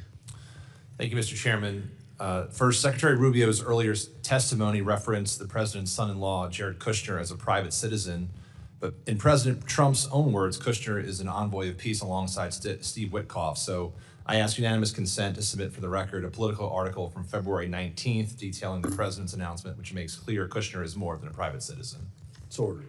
Thank you. Secretary Rubio, as a senator back in 2023, referencing Hunter Biden, you said, quote, if his last name wasn't Biden, there's no way in the world that he would have made the millions of dollars he made. You also said we can't abandon common sense when someone profits from a family member in power. Is it fair to say that you agree that it's wrong for elected officials and their families to profit from positions of power? To use government service to make money, yeah, of course. Great. I appreciate that, and I share that sentiment with you, sir. I want to revisit some of the details that were brought up earlier and put into the record about the president's own stock transactions, a form which he filed that shows he completed more than 3,700 stock transactions in just the first 3 months of this year alone. The president bought hundreds of thousands of dollars in Palantir stock shortly before he publicly praised the company on his social media site. As if the name drop itself wasn't enough, he included the company's ticker symbol for good measure. Hardly subtle to me. On March 23rd, after nearly a month of war with Iran, the president said talks were, quote, very good and productive, and extended his deadline for a deal by 5 days. Oil prices dropped and energy stocks fell while Trump bought shares in companies like ExxonMobil, Chevron, and other firms positioned to benefit if the war continued, which it did at the president's direction. He bought a dip that he created. Then there's NVIDIA. The president bought as much as $1 million in stock just 1 week before the Commerce Department formally approved the sale of NVIDIA chips to China. 1 week. He bought up to $5 million more in NVIDIA stock in February, right before the company announced a major chip deal with Meta. It's pretty good luck if you ask me. If that's not bad enough, the president's son struck a multi-billion-dollar crypto deal with a UAE state-backed firm. After the deal, the administration reversed AI chip restrictions, approving transfers of sensitive technology to another UAE-related entity, chaired by the very same royal family figure involved with the deal with his son. That seems like hardly a coincidence to me, and indeed, it is self-enrichment tied directly to the president's foreign policy agenda, and it's how the president's net worth has grown by over $4 billion since he started this term. As the president gets rich, his wars and tariffs are crushing hardworking American families, and I think the American people see through the BS. This is the most corrupt administration in American history. So, Secretary Rubio, earlier today you said you didn't know the facts about the president's financial dealings. I'm happy to share them if you want to see it specifically, but having run through that, now that you do know, would you agree, and do you have concerns about the fact this administration is in fact profiting from their position of power? Well, first of all, what I said is the information you guys were putting up, including on this board, first, that's not in my purview as in the Department of State, and these are things you're producing. I don't know if they're accurate or not, but let me just say this. I've been in every foreign policy and national security meeting for the most part this administration has had. Not once, not a single time have I ever seen even the hint or the indication that any of the decisions being made are for the financial gain of anyone in the administration. Those are my observations. That's what I can speak to. I have not once seen a directive on our foreign policy or our national security policy that in any way indicates that it's being done to the benefit of anyone personally. That's what I've seen as a firsthand witness, and that's what I can testify to today. With all due respect, Mr. Secretary, I may have to get you a new pair of glasses because the facts are right in front of you, and it seems like malpractice for the Secretary of State to not be able to see this president and his family enriching themselves by billions of dollars. So the only thing I can, from my perspective— No one has ever said in a meeting, let's go do this because it's going to help me make money. Of course he's not going to say that. But not even hint at it. Not even hint at it, not even, on the contrary. You don't have to hint at it. The facts speak for themselves, sir. They're in the record. They're in the forms the president put forward himself. It's in the billions of dollars he has put in his pocket. It is the timing of the deals and the announcements. And the only thing I can see is, my question to you as I conclude my time, Mr. Secretary, is what's changed in your perspective?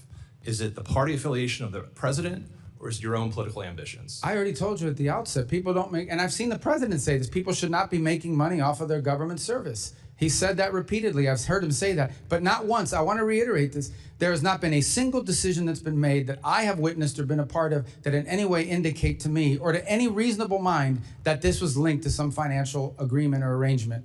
I think the facts clearly are differently, and I hope you take a look at them. And with that, I yield back, Mr. Chairman. Representative Kim. Thank you, Chairman Mast. Thank you, Secretary Rubio, for joining us right here at the corner.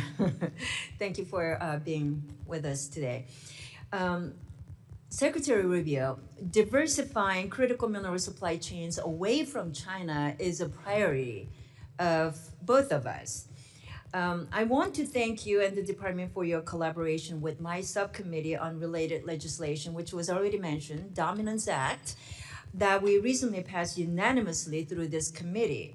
The FY27 budget requests $5 billion for New America First Opportunity Fund, including $250 million for critical minerals. So can you expand on that request and clarify whether these funds are intended to support Forge, Pax Silica, the economic security zone in the Philippines that was announced on April 16, or other priorities? Yeah, all of the above. We want to have the flexibility to jump on these opportunities in a very nimble and effective way. We have a couple things going on at the same time.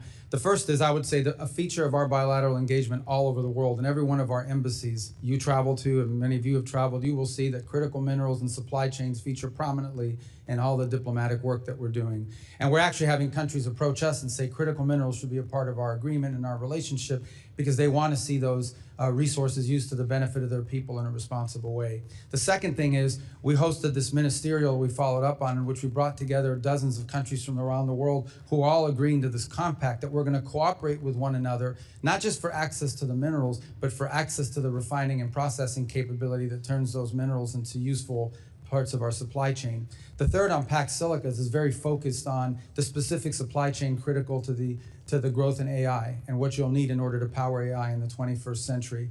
And when you point to the Philippines, that's a very creative opportunity in which there was this land that they control, that's in the government there has, actually used to have a military presence on it by the United States. And now that's going to be turned over as an innovation zone for this entire ecosystem. And we want to be nimble enough to be able to jump on these opportunities. Sometimes present themselves outside the regular, earmark process or the regular financing process, appropriations process of Congress. We don't want good opportunities to pass us by because our competitors around the world are much more nimble and able to move much quicker, and we've lost opportunities in the past because of that. Thank you very much. This is exactly why we appreciate working with the administration and the priorities in this breaking that critical mineral supply chain from China. So thank you. In February, the administration released its long-anticipated Maritime Action Plan that rightly focuses on reindustrializing American shipbuilding and reducing reliance on Chinese-built ships. The plan notes but does not focus on the need to work with our international partners to address the short-term gaps in our shipping industry. My international counterparts have noted that absent a Ministry of Industry, they are unsure whom to engage on the U.S. side for international shipbuilding matters. So, Mr. Secretary, do you agree that the State Department should be the primary point of entry for these discussions? And if so, which office within the State Department should lead that? Well, I'm not prepared to claim that as belonging to us, but I certainly know that our Economic Bureau will play a key role in it. And maybe it's better positioned in commerce. Potentially, the Department of War will have a role to play in this as well, because some of this involves shipbuilding for our Navy. I can say that in the case of Finland, we're entering into that agreement on the icebreakers, which will help. They'll help us, and they're very good at the construction of that. I know with South Korea, there's been part of our agreement with them is the ability to not just build ships here in the United States, but they may be able to build a few in South Korea as well that would be helpful to us. So we are looking to this. Unfortunately, what has happened in the world is that the capacity of other than China, very few countries have invested heavily in their shipbuilding for a long time. That's an industrial capacity that's been lost because they've been subsidizing their industry and producing it at such a high rate. So that's one more thing that we need to reindustrialize to the broader world and ultimately, hopefully, to the United States and our shipyards here as well. Thank you. Very quickly, on the Taiwan arms sales, it's already been addressed many times, but given the growing PRC threats against Taiwan, there is a strong bipartisan consensus here in Congress that Taiwan must receive the defensive system it has already purchased and paid for without undue delay. So can you provide an update on the current status of these deliveries and the administration's plan to expedite them? Well, the first tranche, which was the single largest sale to Taiwan ever, was the $11 billion in December. That was approved and is moving. The second is, I think, the $14 billion one that is still under review. And it's under review for a variety of reasons that don't necessarily just include Taiwan. It includes the availability of the stocks in the short term. We have to balance that with our own procurement process. So it's a normal to review it's a large sale. I mean, it's not small. It would be the biggest one ever. And I just remind everybody, the $11 billion we did in December, I believe, was more than was sold to Taiwan the entirety of the Biden presidency, and that just happened 5 months ago. Representative Moskowitz. Thank you. Thank you, Mr. Chairman. Thank you, Mr. Secretary, for being here today, and also thank you for staying until the end so all members can ask questions. A lot of secretaries don't do that, so thank you for doing that. Tell me that was an option. Take that up with the chairman. I want to talk. You went through a list of successes for the administration, one of which was the Shield of the Americas, and I know I thank the administration for creating the Shield of Americas and sending Kristi Noem out of the country. I want to focus on Iran for a second. I think when we talk about success, right? Success is Iran is no longer pursuing nuclear weapons. Success is that the uranium they have is gone. And it's fulfilling 30 or 40 years of U.S. policy, right? That's success. Do you agree with that? I mean, ultimately, we did it for a reason. We don't want there to be a nuclear-armed Iran. So, look, Iran can make whatever pledges they want. It's not worth the paper it's written on. But making sure the nuclear dust is out, making sure the facilities that they have underground are gone, that is success. And I assume you would agree that any deal that you think the president should sign or not sign has to address those core issues. Absolutely. So the removal of highly enriched uranium is an irreversible step. You remove it or you destroy it, it's not there anymore. On enrichment, those are limits, but if you're not inspecting it, they can always violate it. And as long as they have the equipment and the know-how, they could always violate it in the future as well. So that would have to be, that's the one that would have to be monitored. But the enrichment you could verify immediately because you either have it or you don't. Yeah, and for me, I think you have to dismantle what's there and you have to get out what's there. I think that's the most critical piece because, Iran has survived multiple administrations. That's their whole goal. Their whole goal is just run out the clock. They've run out the clock previously. And so the idea that they'll pledge to do something in the future, I just don't think we can trust that. Once we pull away the military, once we move on to another topic, their pledge is kind of irrelevant. Getting what's there removed, I think has to be the most important thing. Otherwise, it's hard to convince, I think, the American people that it was worth the success. We talked a lot about critical minerals. I think the administration is doing a really good job on critical minerals, these rare minerals that we need for our military, for technology. But I don't think the American people understand how important it really is and what China is doing around the world. I mean, do you think the administration could do a slightly better job on educating the American people why this is so important and why they should care about that? Yeah, I think we all need to do a better job. And I started talking about this issue when I was in the U.S. Senate, but frankly, it's not sexy. You have to explain it to people because they have to understand that you can build the greatest car in the world. You can build the greatest plane in the world. You can build the greatest weapons system in the world, and you can build the greatest technology and infrastructure in the world. If it's missing one little thing, one chip, one element that you need to build it, if it's missing that, the whole thing doesn't work. You can't do it. Yeah. I think back to the magnets that are critical to the cars, and when the Chinese cut us off and the world off of those magnets that they were producing for cars, no, I wasn't even that conversant in the issue before it happened. So I think there are vulnerabilities like that. We've mapped out those vulnerabilities. I would agree. I think this is going to require a sustained public campaign to tell people when we talk about critical minerals, what we're actually talking about and why it's important. And I think that's right. And I think people don't understand exactly the long game that China is playing. And I think it's important for U.S. foreign policy around the world. Mr. Secretary, the war in Gaza is all over my algorithm, all over my feed every day. But you know what's not on my algorithm or anyone else's algorithm here or the kids in college? There's nothing about the Ukraine-Russia war. about the hundreds of thousands of people that are dead in that war, or the 25,000 people that were kids that were kidnapped, or all the kids that were killed in that war, the terrible images that exist in a real war. Why is it, do you think, and is it the Chinese again, that, you know, the algorithm is full of what's going on in the Middle East, but the Ukraine-Russia war, nothing. No images, no stories about the kids, no stories about the hundreds of thousands of people that are dead. Yeah, I can't speak to the algorithms and what those systems are doing with regard to that. I can tell you that in addition to what you just mentioned, I do think that, this is my observation, this war has now lasted longer than the Second World War. It's, I don't want to use the term stalemate, but clearly both sides are trading a kilometer for a kilometer, an incredible death rate. The Russians are losing 5,000 soldiers a week, which is a crazy number. And the Ukrainians are losing people too, but not nearly as many are at the rate.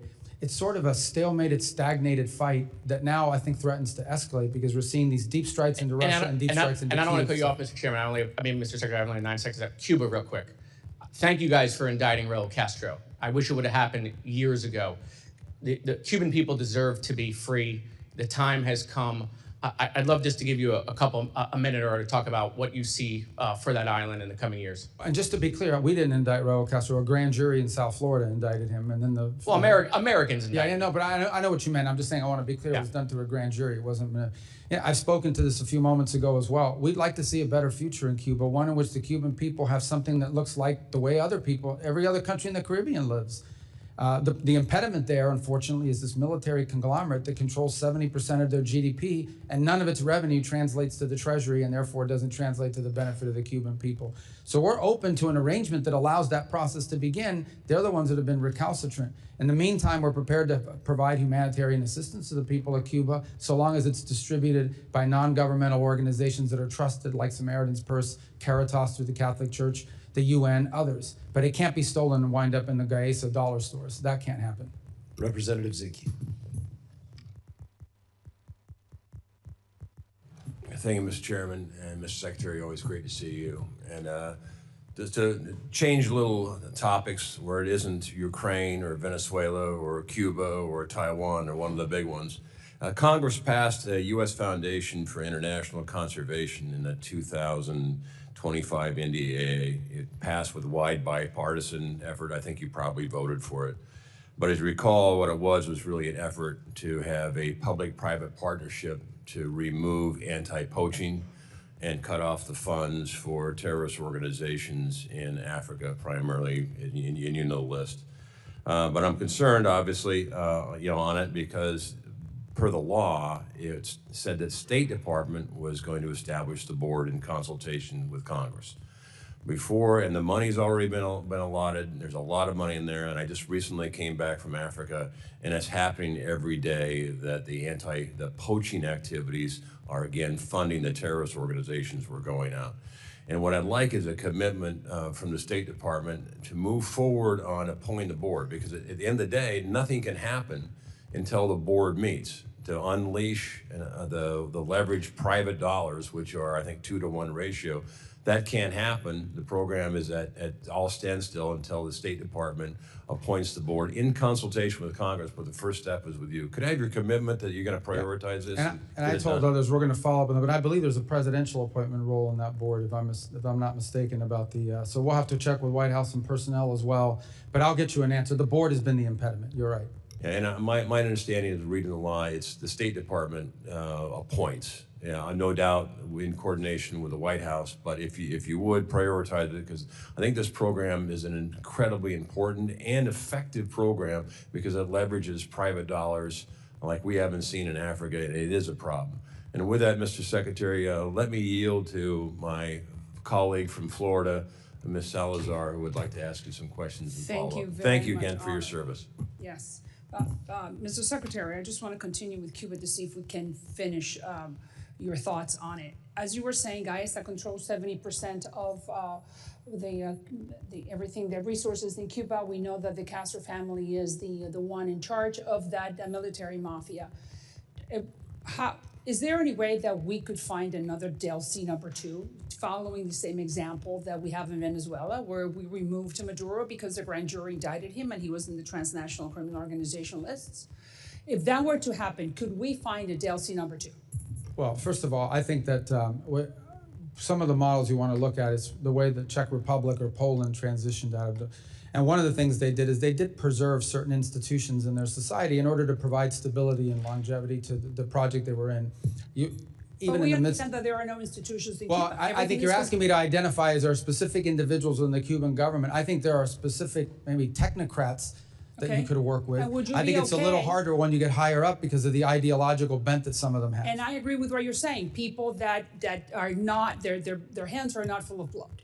Could we consider the possibility in order to avoid civil wars and instability and chaos? I think the United States is open to a negotiated situation that puts Cuba on a path towards democracy, prosperity, freedom, normalcy. We would be open to that, and we would work with whoever is open to doing it. Obviously, it'll be challenging, and that system is all I've said. I mean, some of these people have committed 67 years to this viewpoint. It isn't hard, it's not going to be easy for them to pivot away from it. Have we identified? We know that very well in our community, but have we been able to identify someone that could fill that role? Well, I wouldn't say that we've identified a specific individual that could play that role. I think there are clearly people within the technocratic realm of the government that could play some role in all of this. But ultimately, if you're asking me, is there a singular individual right now that we would trust and rely on to lead this transition from start to finish? I can't give you that name right now. I understand. Now, we know that today Raul turns 95 years old. At 95, you're pretty old, and making decisions is very hard. We know that El Cangrejo is his grandson, he's younger, 41 years old. Don't you think that maybe are you sending messages to the younger generation to convince Raul in order to make it easier for that island, like you said, to become Jamaica or Dominican Republic, Taiwan, Singapore, and Hong Kong? Yeah, I think that there are clearly individuals within the apparatus of power in that country that understand that what they have now is not sustainable and needs to be fixed. But they don't have power, do they? They cannot make decisions. Even if they have power, they don't know how to do it, or they don't have enough power because so much of it has to be consensus built internally. But there are clearly people that are aware that what they have now is not sustainable. Thank you, Mr. Secretary. Representative Johnson. Thank you so much, Mr. Chairman. Mr. Secretary, thank you for being here. I know that my colleagues have addressed the Iran and affordability of energy prices with you during this hearing already. Being from Texas, obviously energy is a big issue in our state, and I've heard repeatedly on the I just want you to know I've heard repeatedly on the campaign trail, and then from just my constituents in general, just how much the rise of gas prices is really hurting our economy. And I just want to express my concern that the administration did not properly analyze the effect of this war on gas prices, the effect of this war on the economy, the effect of this war on affordability. And I hope that you will take that into consideration as you make your further decisions, because it's very concerning. It's really hurting a lot of people at home. I'd like to focus my time with you on Afghan allies. I don't think that topic's been really brought up much today. The Trump administration continues to treat our Afghan allies with dishonor, in my opinion. In my district, Mohammed Nazir Paktawali who fought alongside U.S. Special Forces in Afghanistan, died in ICE custody after participating in the Afghan evac program. The United States brought him and his family here to this country. He was wrongfully detained and was, as a 41-year-old man, was dead 24 hours later. I'm very concerned what's happening with our Afghan allies and what we're doing in this country. Under your leadership, U.S. State Department dismantled the Office of Coordinator for Afghan Relocation Efforts and halted the visa processing for Afghan allies, abandoning thousands of our allies that are here. In my opinion, it's dishonorable and it's damaging. America will face fights tomorrow, and thanks to the Trump administration's treachery to this community, we may face them alone. I don't know how this administration can expect citizens from other countries to rise up and stand with us at great personal peril to themselves, based on a promise that will take care of them when they see how we have failed our promises to those from Afghanistan. Since you've been forgotten what this country stands for, I'd like to remind you of your own words from your own 2016 presidential campaign. Wherever freedom and human rights spread, partners of our nation are born. But whenever foreign policy comes unhinged from its moral purpose, it weakens global stability and forms cracks in our national resolve. I believe that this is what's happening with Afghanistan, sir. What is your plan to deal with our Afghan allies, with the brave men and women that stood alongside our military, that are here in this country? Is your plan to return them to the Taliban? No, but that's not anyone's plan. I think the plan is to find a third safe country where they can go to that they're comfortable and choosing voluntarily to go there. And we're looking for more and more countries to step forward and assume it. As you know, the issues you raise are also tied into the broader migratory decisions that have been made by this administration. We're operating under an executive order right now that does not allow any Afghans into the country after the aftermath of the National Guard attack against the National Guard here in Washington, D.C. a year ago. And then there are also other DHS determinations. Our role, we continue to process the folks that are applying so that their paperwork is in order, but ultimately we don't want them stranded forever in where they are. We want them to be able to go to somewhere that's not Afghanistan, that they choose to want to go to and that are welcoming of them. And we actively are engaging countries around the world, or 3 or 4 that have already spoken to us about their willingness to do it. Obviously, they're not going to take 1,000, but we might be able to get 300 here, 400 here, places where they feel comfortable going to and that are assuming and welcoming to them. We're not returning them to the Taliban. We understand that would not be the outcome we want to see. Right. I do think that the position of the United States to now, by bringing these families to our country after they honorably served our country, alongside our men and women, and now to say, now get out, we don't want you anymore, based on one isolated incident is morally reprehensible. It does a disservice to them, and it's wrong, and it's bad policy. Mr. Chairman, I'd like to ask unanimous consent to enter the record on April 21st, the New York Times article, Trump is said to be in talks to send Afghans who aided with U.S. forces to the Congo. Mr. Secretary, is it the policy of this government to send these Afghan folks to the Congo? That's just one country. The policy of the United States is to find multiple countries, and they would be able to choose which one they want to go to of the options that they're presented. That was based on a leak of an internal document. That was just one country that expressed interest, but there are multiple others that have as well. And so, but are they going to be forced to go to the country? What if they don't want to go to the Congo? What if they don't want to go to Afghanistan? What is their option? Can no, we don't want to force any. That's why I'm saying we want to have multiple countries so they can choose. Here are the 5 or 6 countries that will let you go. Which one of them do you want to go to? It's not to force them, it's to give them options about places they can relocate. Representative Biggs. Thank you, Mr. Chairman. And Secretary Rubio, thank you for your service. This country finally has a Secretary of State who puts America first, and I'm very proud to stand with you. In February of 2025, the State Department eliminated nearly $60 billion from over 4,000 ongoing grants and another $54 billion in multi-year USAID awards. Money that was on autopilot, flying out the door every single year with zero accountability to the American people. Programs that spent $70,000 on a DEI musical in Ireland, $2.5 million on electric vehicles in Vietnam, and $6 million on tourism development in Egypt. That is waste, and that is fraud, and that is abuse of the American taxpayer dollars, plain and simple. I'm proud to stand with an administration that had the backbone to do what Washington has refused to do for decades. What has been eliminated is very significant. It is historic, and it is just the start. The savings from USAID cuts have already sparked serious proposals to redirect billions towards something that actually matters, like repairing veterans' homes. I'm talking about long-term veterans' homes like those in South Carolina and throughout this country. That is what America First looks like, not Sesame Street in Iraq, not transgender opera in Colombia. But Secretary Rubio, I would like to know what is still in that remaining portfolio that should not be there. What programs are still drawing a check that wouldn't survive 10 seconds of scrutiny in front of a working family in my district, like the 3rd District of South Carolina? And how do we complete the mission of putting America first in every single line item of this budget? Because I can tell you, the people in my district are not going to accept it. They are tired of hearing, well, we got most of it. What is your commitment, Mr. Secretary, to finishing the job? Yeah, well, it's happening already. So USAID no longer functions. There is a USAID, but it's largely now operating as a wrap-up and wind-down operation. So that's what's happening in USAID. we took all the programs that were worth preserving and all the programs that were worth doing, and they're all under the State Department now. So you have the State Department is conducting foreign aid and foreign assistance within the context of the criteria that we've created, and those are outlined in this year's budget request.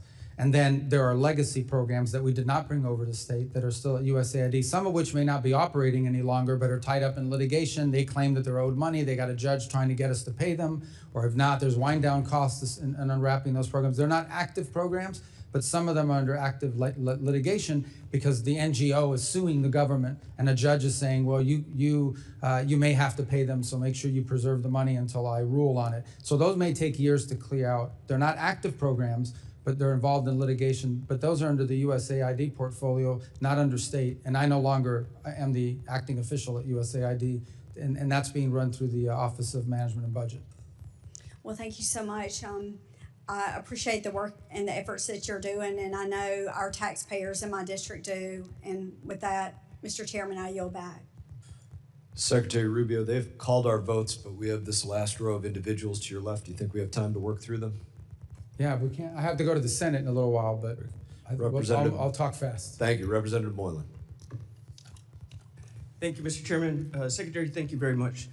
We've been talking regularly. I appreciate all your interest into the Indo-PACOM. And last time we were out here at the hearing, we spoke about the importance of establishing a passport issuance office in Guam.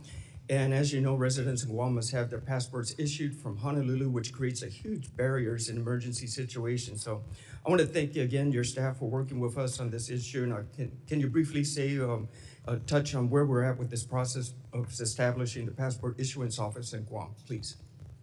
We are on the status of it? Yes. I think we're working on trying to do it. We'd like to do it. I think there's, we may have news for you on that in a couple weeks as we're going through our review of our visa offices around the world. And it's part of our consolidation efforts is to free up resources for other places where it may be more useful. So I think we'll have news for you in a couple weeks if you just bear with us. It's quite exciting. Thank you, Secretary. And last year, I introduced a bipartisan Clean Pacific Act with Rep. Case, Radaragan, and King Hines to establish Pacific Islands Counter-Narcotics Initiative to assist partner nations with counter-drug interdiction efforts. This year's budget request contains strong support for INCLE and outlines the strategic priority disrupting U.S. inbound illicit drug flows, especially fentanyl, meth, and cocaine, and expanding U.S. advantage and access in regions critical to the national security like Indo-PACOM. Can you speak how the State Department is working with partner nations in the Pacific to combat narcotic trafficking in the region? Absolutely, and our Department of War partners and our DHS partners are also involved in that effort. And it involves two things. Number one is allowing us, in some cases, to cooperate with them, to work alongside them in this work. And the other is building their domestic capacity so they can have better awareness. Some of it is domain awareness, radar systems. In other cases, we're providing that to them, the intelligence that they need to action. The third is training and equipping, which obviously is a key part of being able to take on these groups. The challenge with these transnational groups is that in some cases, they have more money and better weapons than the actual host government. It's been a problem in place after place. But as you've seen more recently, Guatemala's now entered an agreement with us.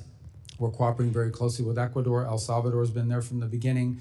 We're hopeful that we can increase our cooperation under the new administration in Honduras. So I think we've made good progress in that regard. Thank you, Mr. Secretary. And how do you believe Guam and the other territories can leverage their strategic location for promoting foreign policy interests in the Indo-Pacific?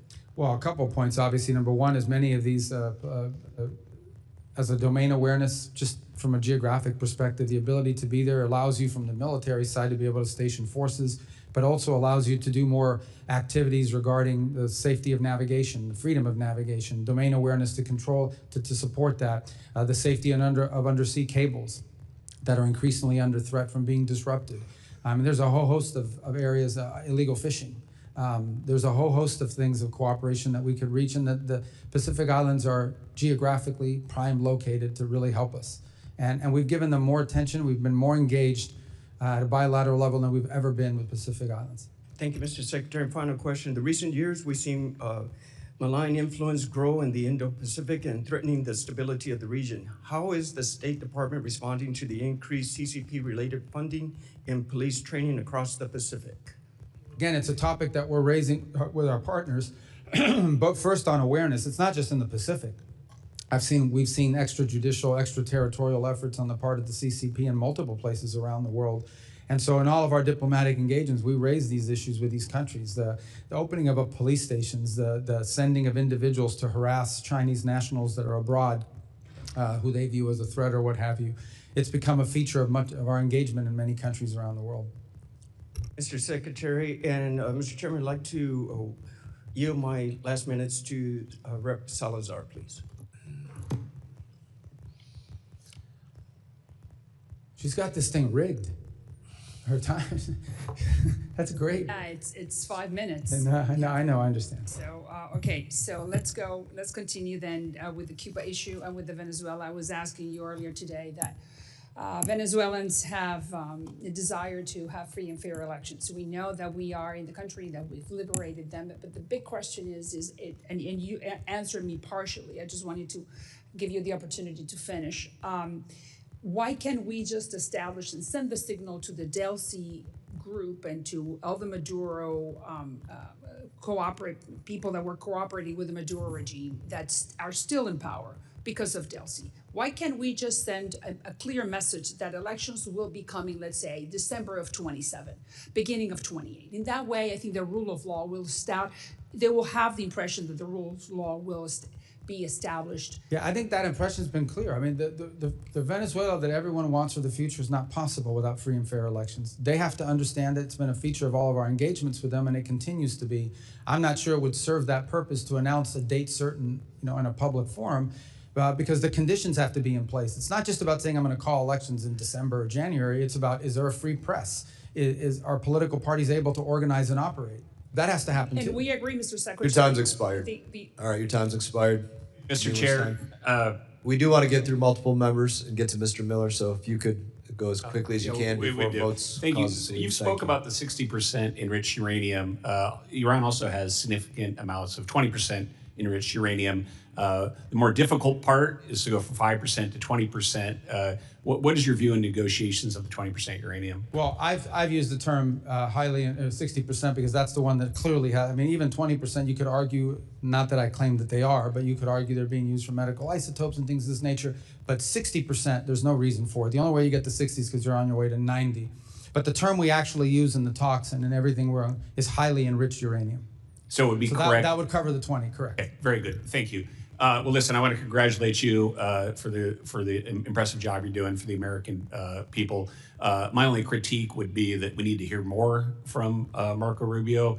President Trump is obviously in a class by himself, but you're the best communicator in the administration on complex foreign policy issues. I was in the room with you in Munich, so I know you wear a lot of hats. There's a lot of memes about you, but please continue to be as vocal and upfront as you can.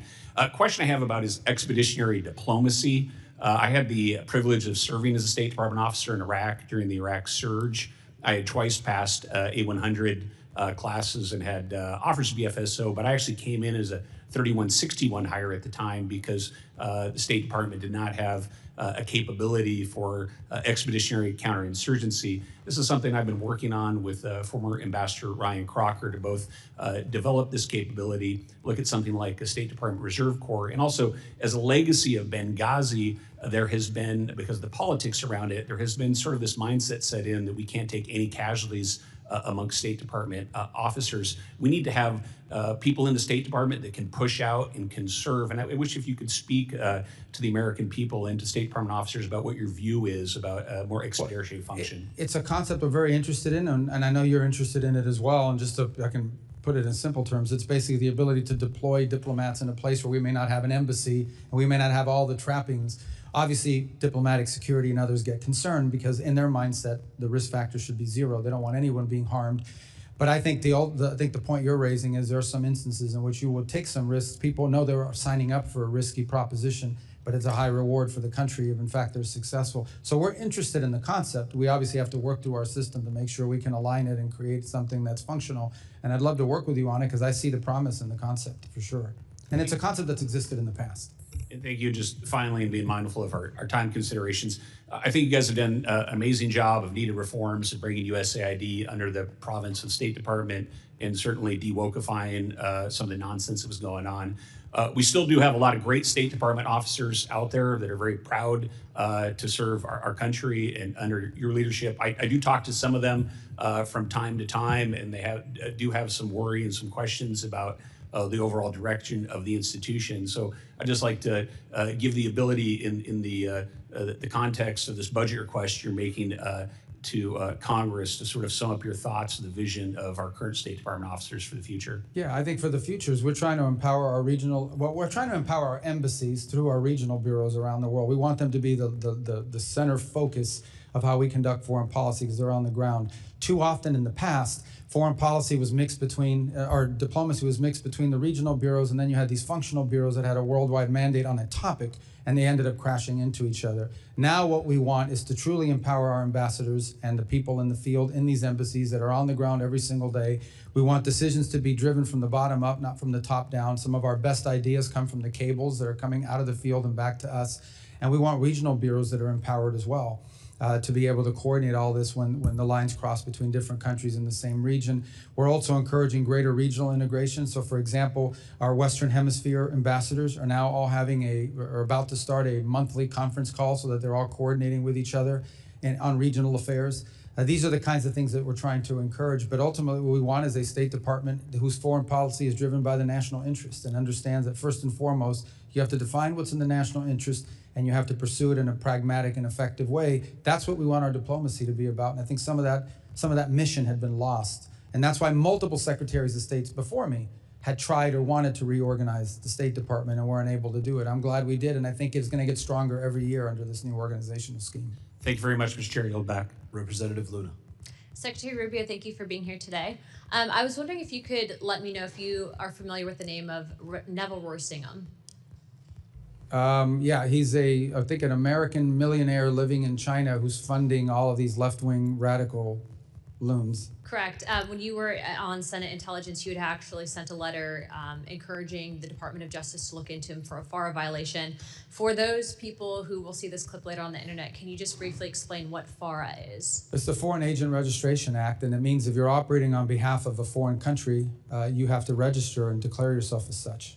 To provide some context for those looking at this, Mr. Singham's in total given $1.3 million to an organization called Code Pink, as well as over $278 million to various nonprofits since 2017. Secretary Rubio, it's in my opinion, observing what's been happening on both sides, really contributing to the political divide in this country, that many countries are engaging in influencer operations to include psychological operations on the American people with the intent to undermine not just our foreign policy from the administration's perspective, but also to pit us against one another. Would you concur with that statement? There's no doubt, absolutely. Are you aware of any countries in particular that are currently engaging in this? Well, I don't think there's any doubt that we see evidence of it from the CCP. We've historically seen some of it as well from Russia historically in the past in a different way. I think you're starting to see some of it from Cuba, and I think some of these are linked with one another. In fact, that group that you just mentioned actually traveled to Cuba, stayed at a very fancy and expensive hotel that is sanctioned, and I think are now being looked at by the appropriate officials to see if they violated U.S. law in the trips that they're taking. But there's no doubt that when you have people showing up with pre-printed signs 24 hours after Nicolas Maduro was arrested and extradited to the United States, that's not an organic movement. Someone's paying for that. I think one of those organizations would be the National Network on Cuba, which is a pro-communist, anti-American organization comprised of dozens of member organizations to include Code Pink, the Communist Party USA, Democrat Socialists of America, Socialist Worker Parties, and various organizations to include Armed Queers of Salt Lake City, which Tyler Robinson, the individual who murdered our friend Charlie Kirk, has loose ties to an association with at the time of the assassination. I just want to point out that from my perspective and in talking with you personally, I can see that you are very much of the mindset of peace through strength, but also pursuing peace first before you hit people with a big stick. So I appreciate that perspective because it is refreshing and not common in Washington, D.C. But with that being said, I heard a lot of talk today on Russia specifically. I understand that peace talks are very much so alive and well, and that the United States, for the first time ever, at least with this administration and you heading the as the Secretary of State, have been instrumental in those talks. I would like to, though, ask you, For the first time in 20 years, recently, we had the Russian Duma come here to meet with members of Congress.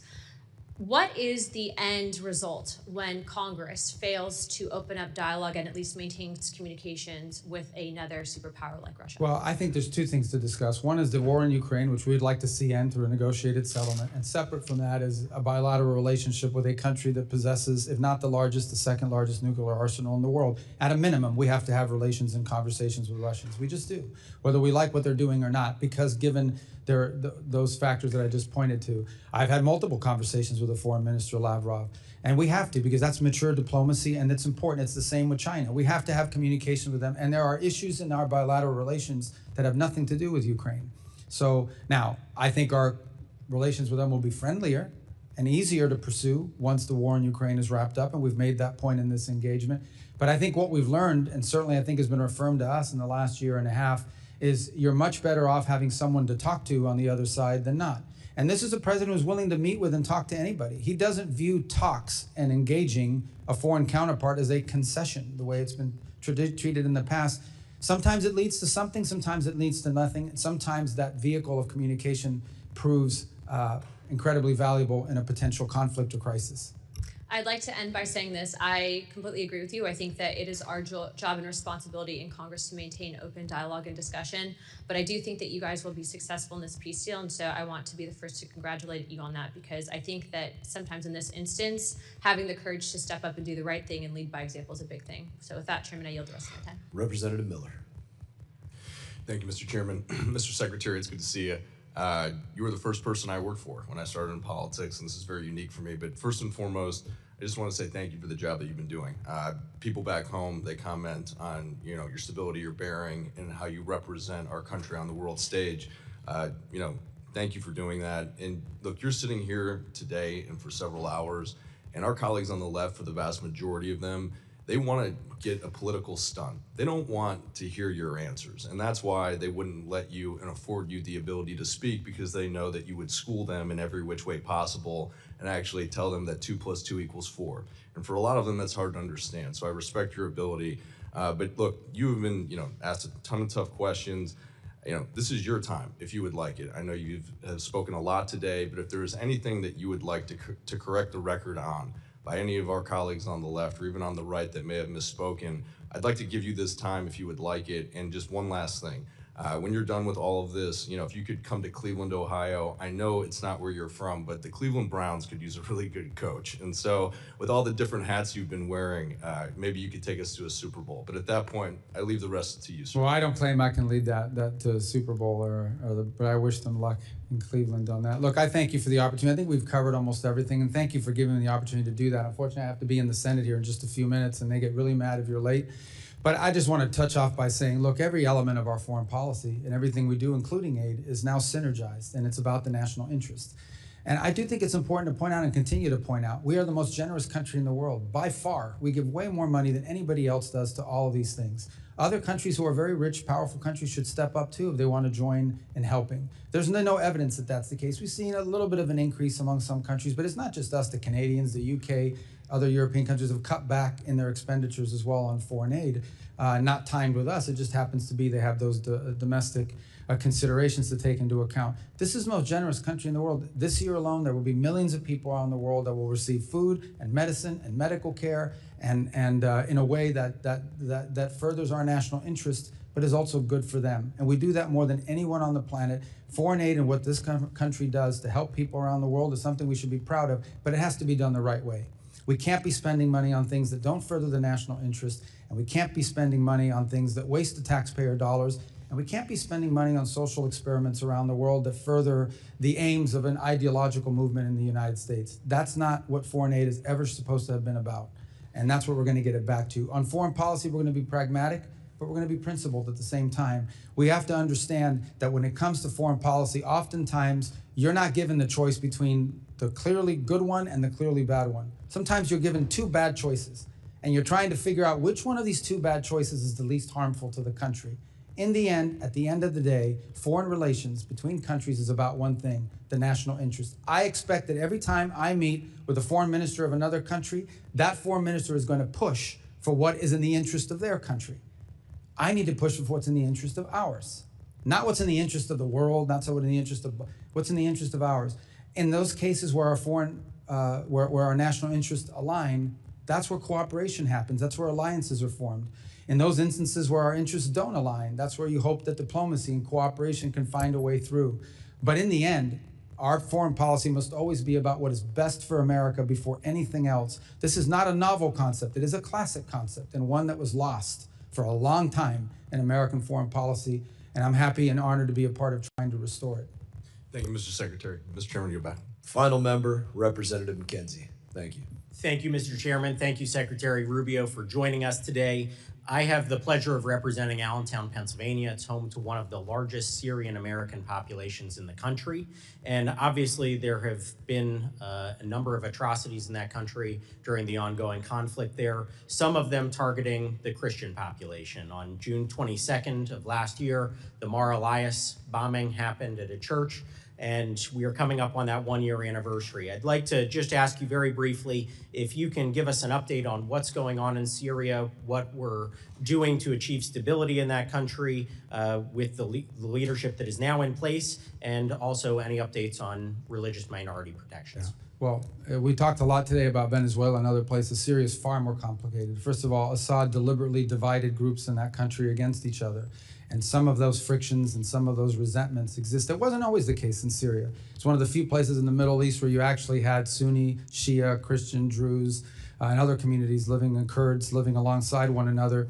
But Assad, and especially during the Civil War period, pitted these groups against each other. So in many cases when you're seeing these atrocities, what you're seeing is some unit of some fighting group from one side going after and seeking retribution against a group and another. And it's a real challenge. I think you've seen a diminution in this, but nonetheless it exists, and it's already happened too much.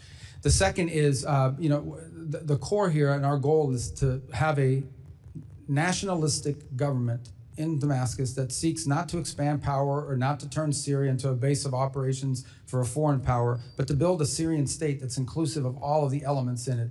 That's what we have engaged with the interim government there on. That's what we've engaged, and we've given them and tried to give them every opportunity possible to succeed.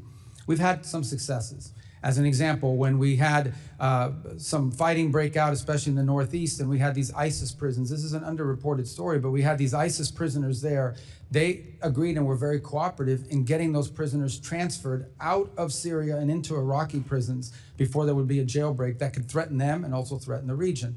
I think we've seen significant progress in the relationship between Kurds and the central government. There's more work to be done, but some of that tension has now been downplayed. Down in the south, there's more complexity, of course.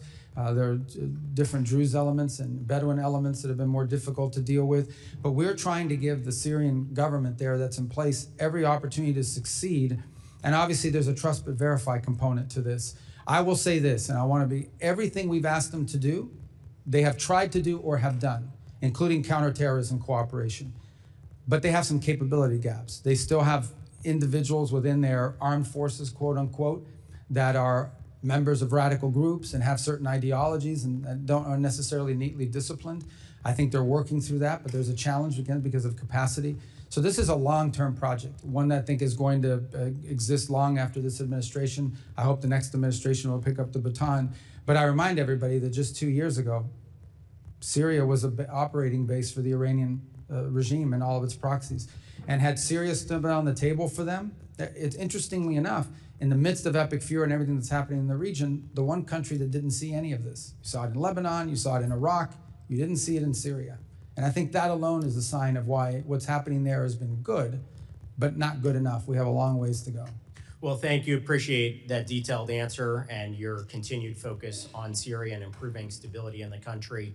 The Syrians I know and the Syrian Americans say that they don't see those differences along religious lines. That is, as you pointed out, divisions that were created by somebody else. So what we can do to heal those divisions, protect religious minorities in the country, and ultimately get back to a stable and safe Syria for all those individuals is a We agree great goal. 100%. The future that the government in place now claims to want is impossible unless every element of Syrian society is incorporated in power sharing and has a voice and influence over its own future, and of course isn't being killed. Thank you again and look forward to working with you as we move forward. I yield back. Mr. Secretary, I thank you for your valuable testimony today. Members may have some more questions for you. They will have 5 days to submit statements, questions, and extraneous materials for the record, subject to length limitations. And without objection, this committee stands adjourned.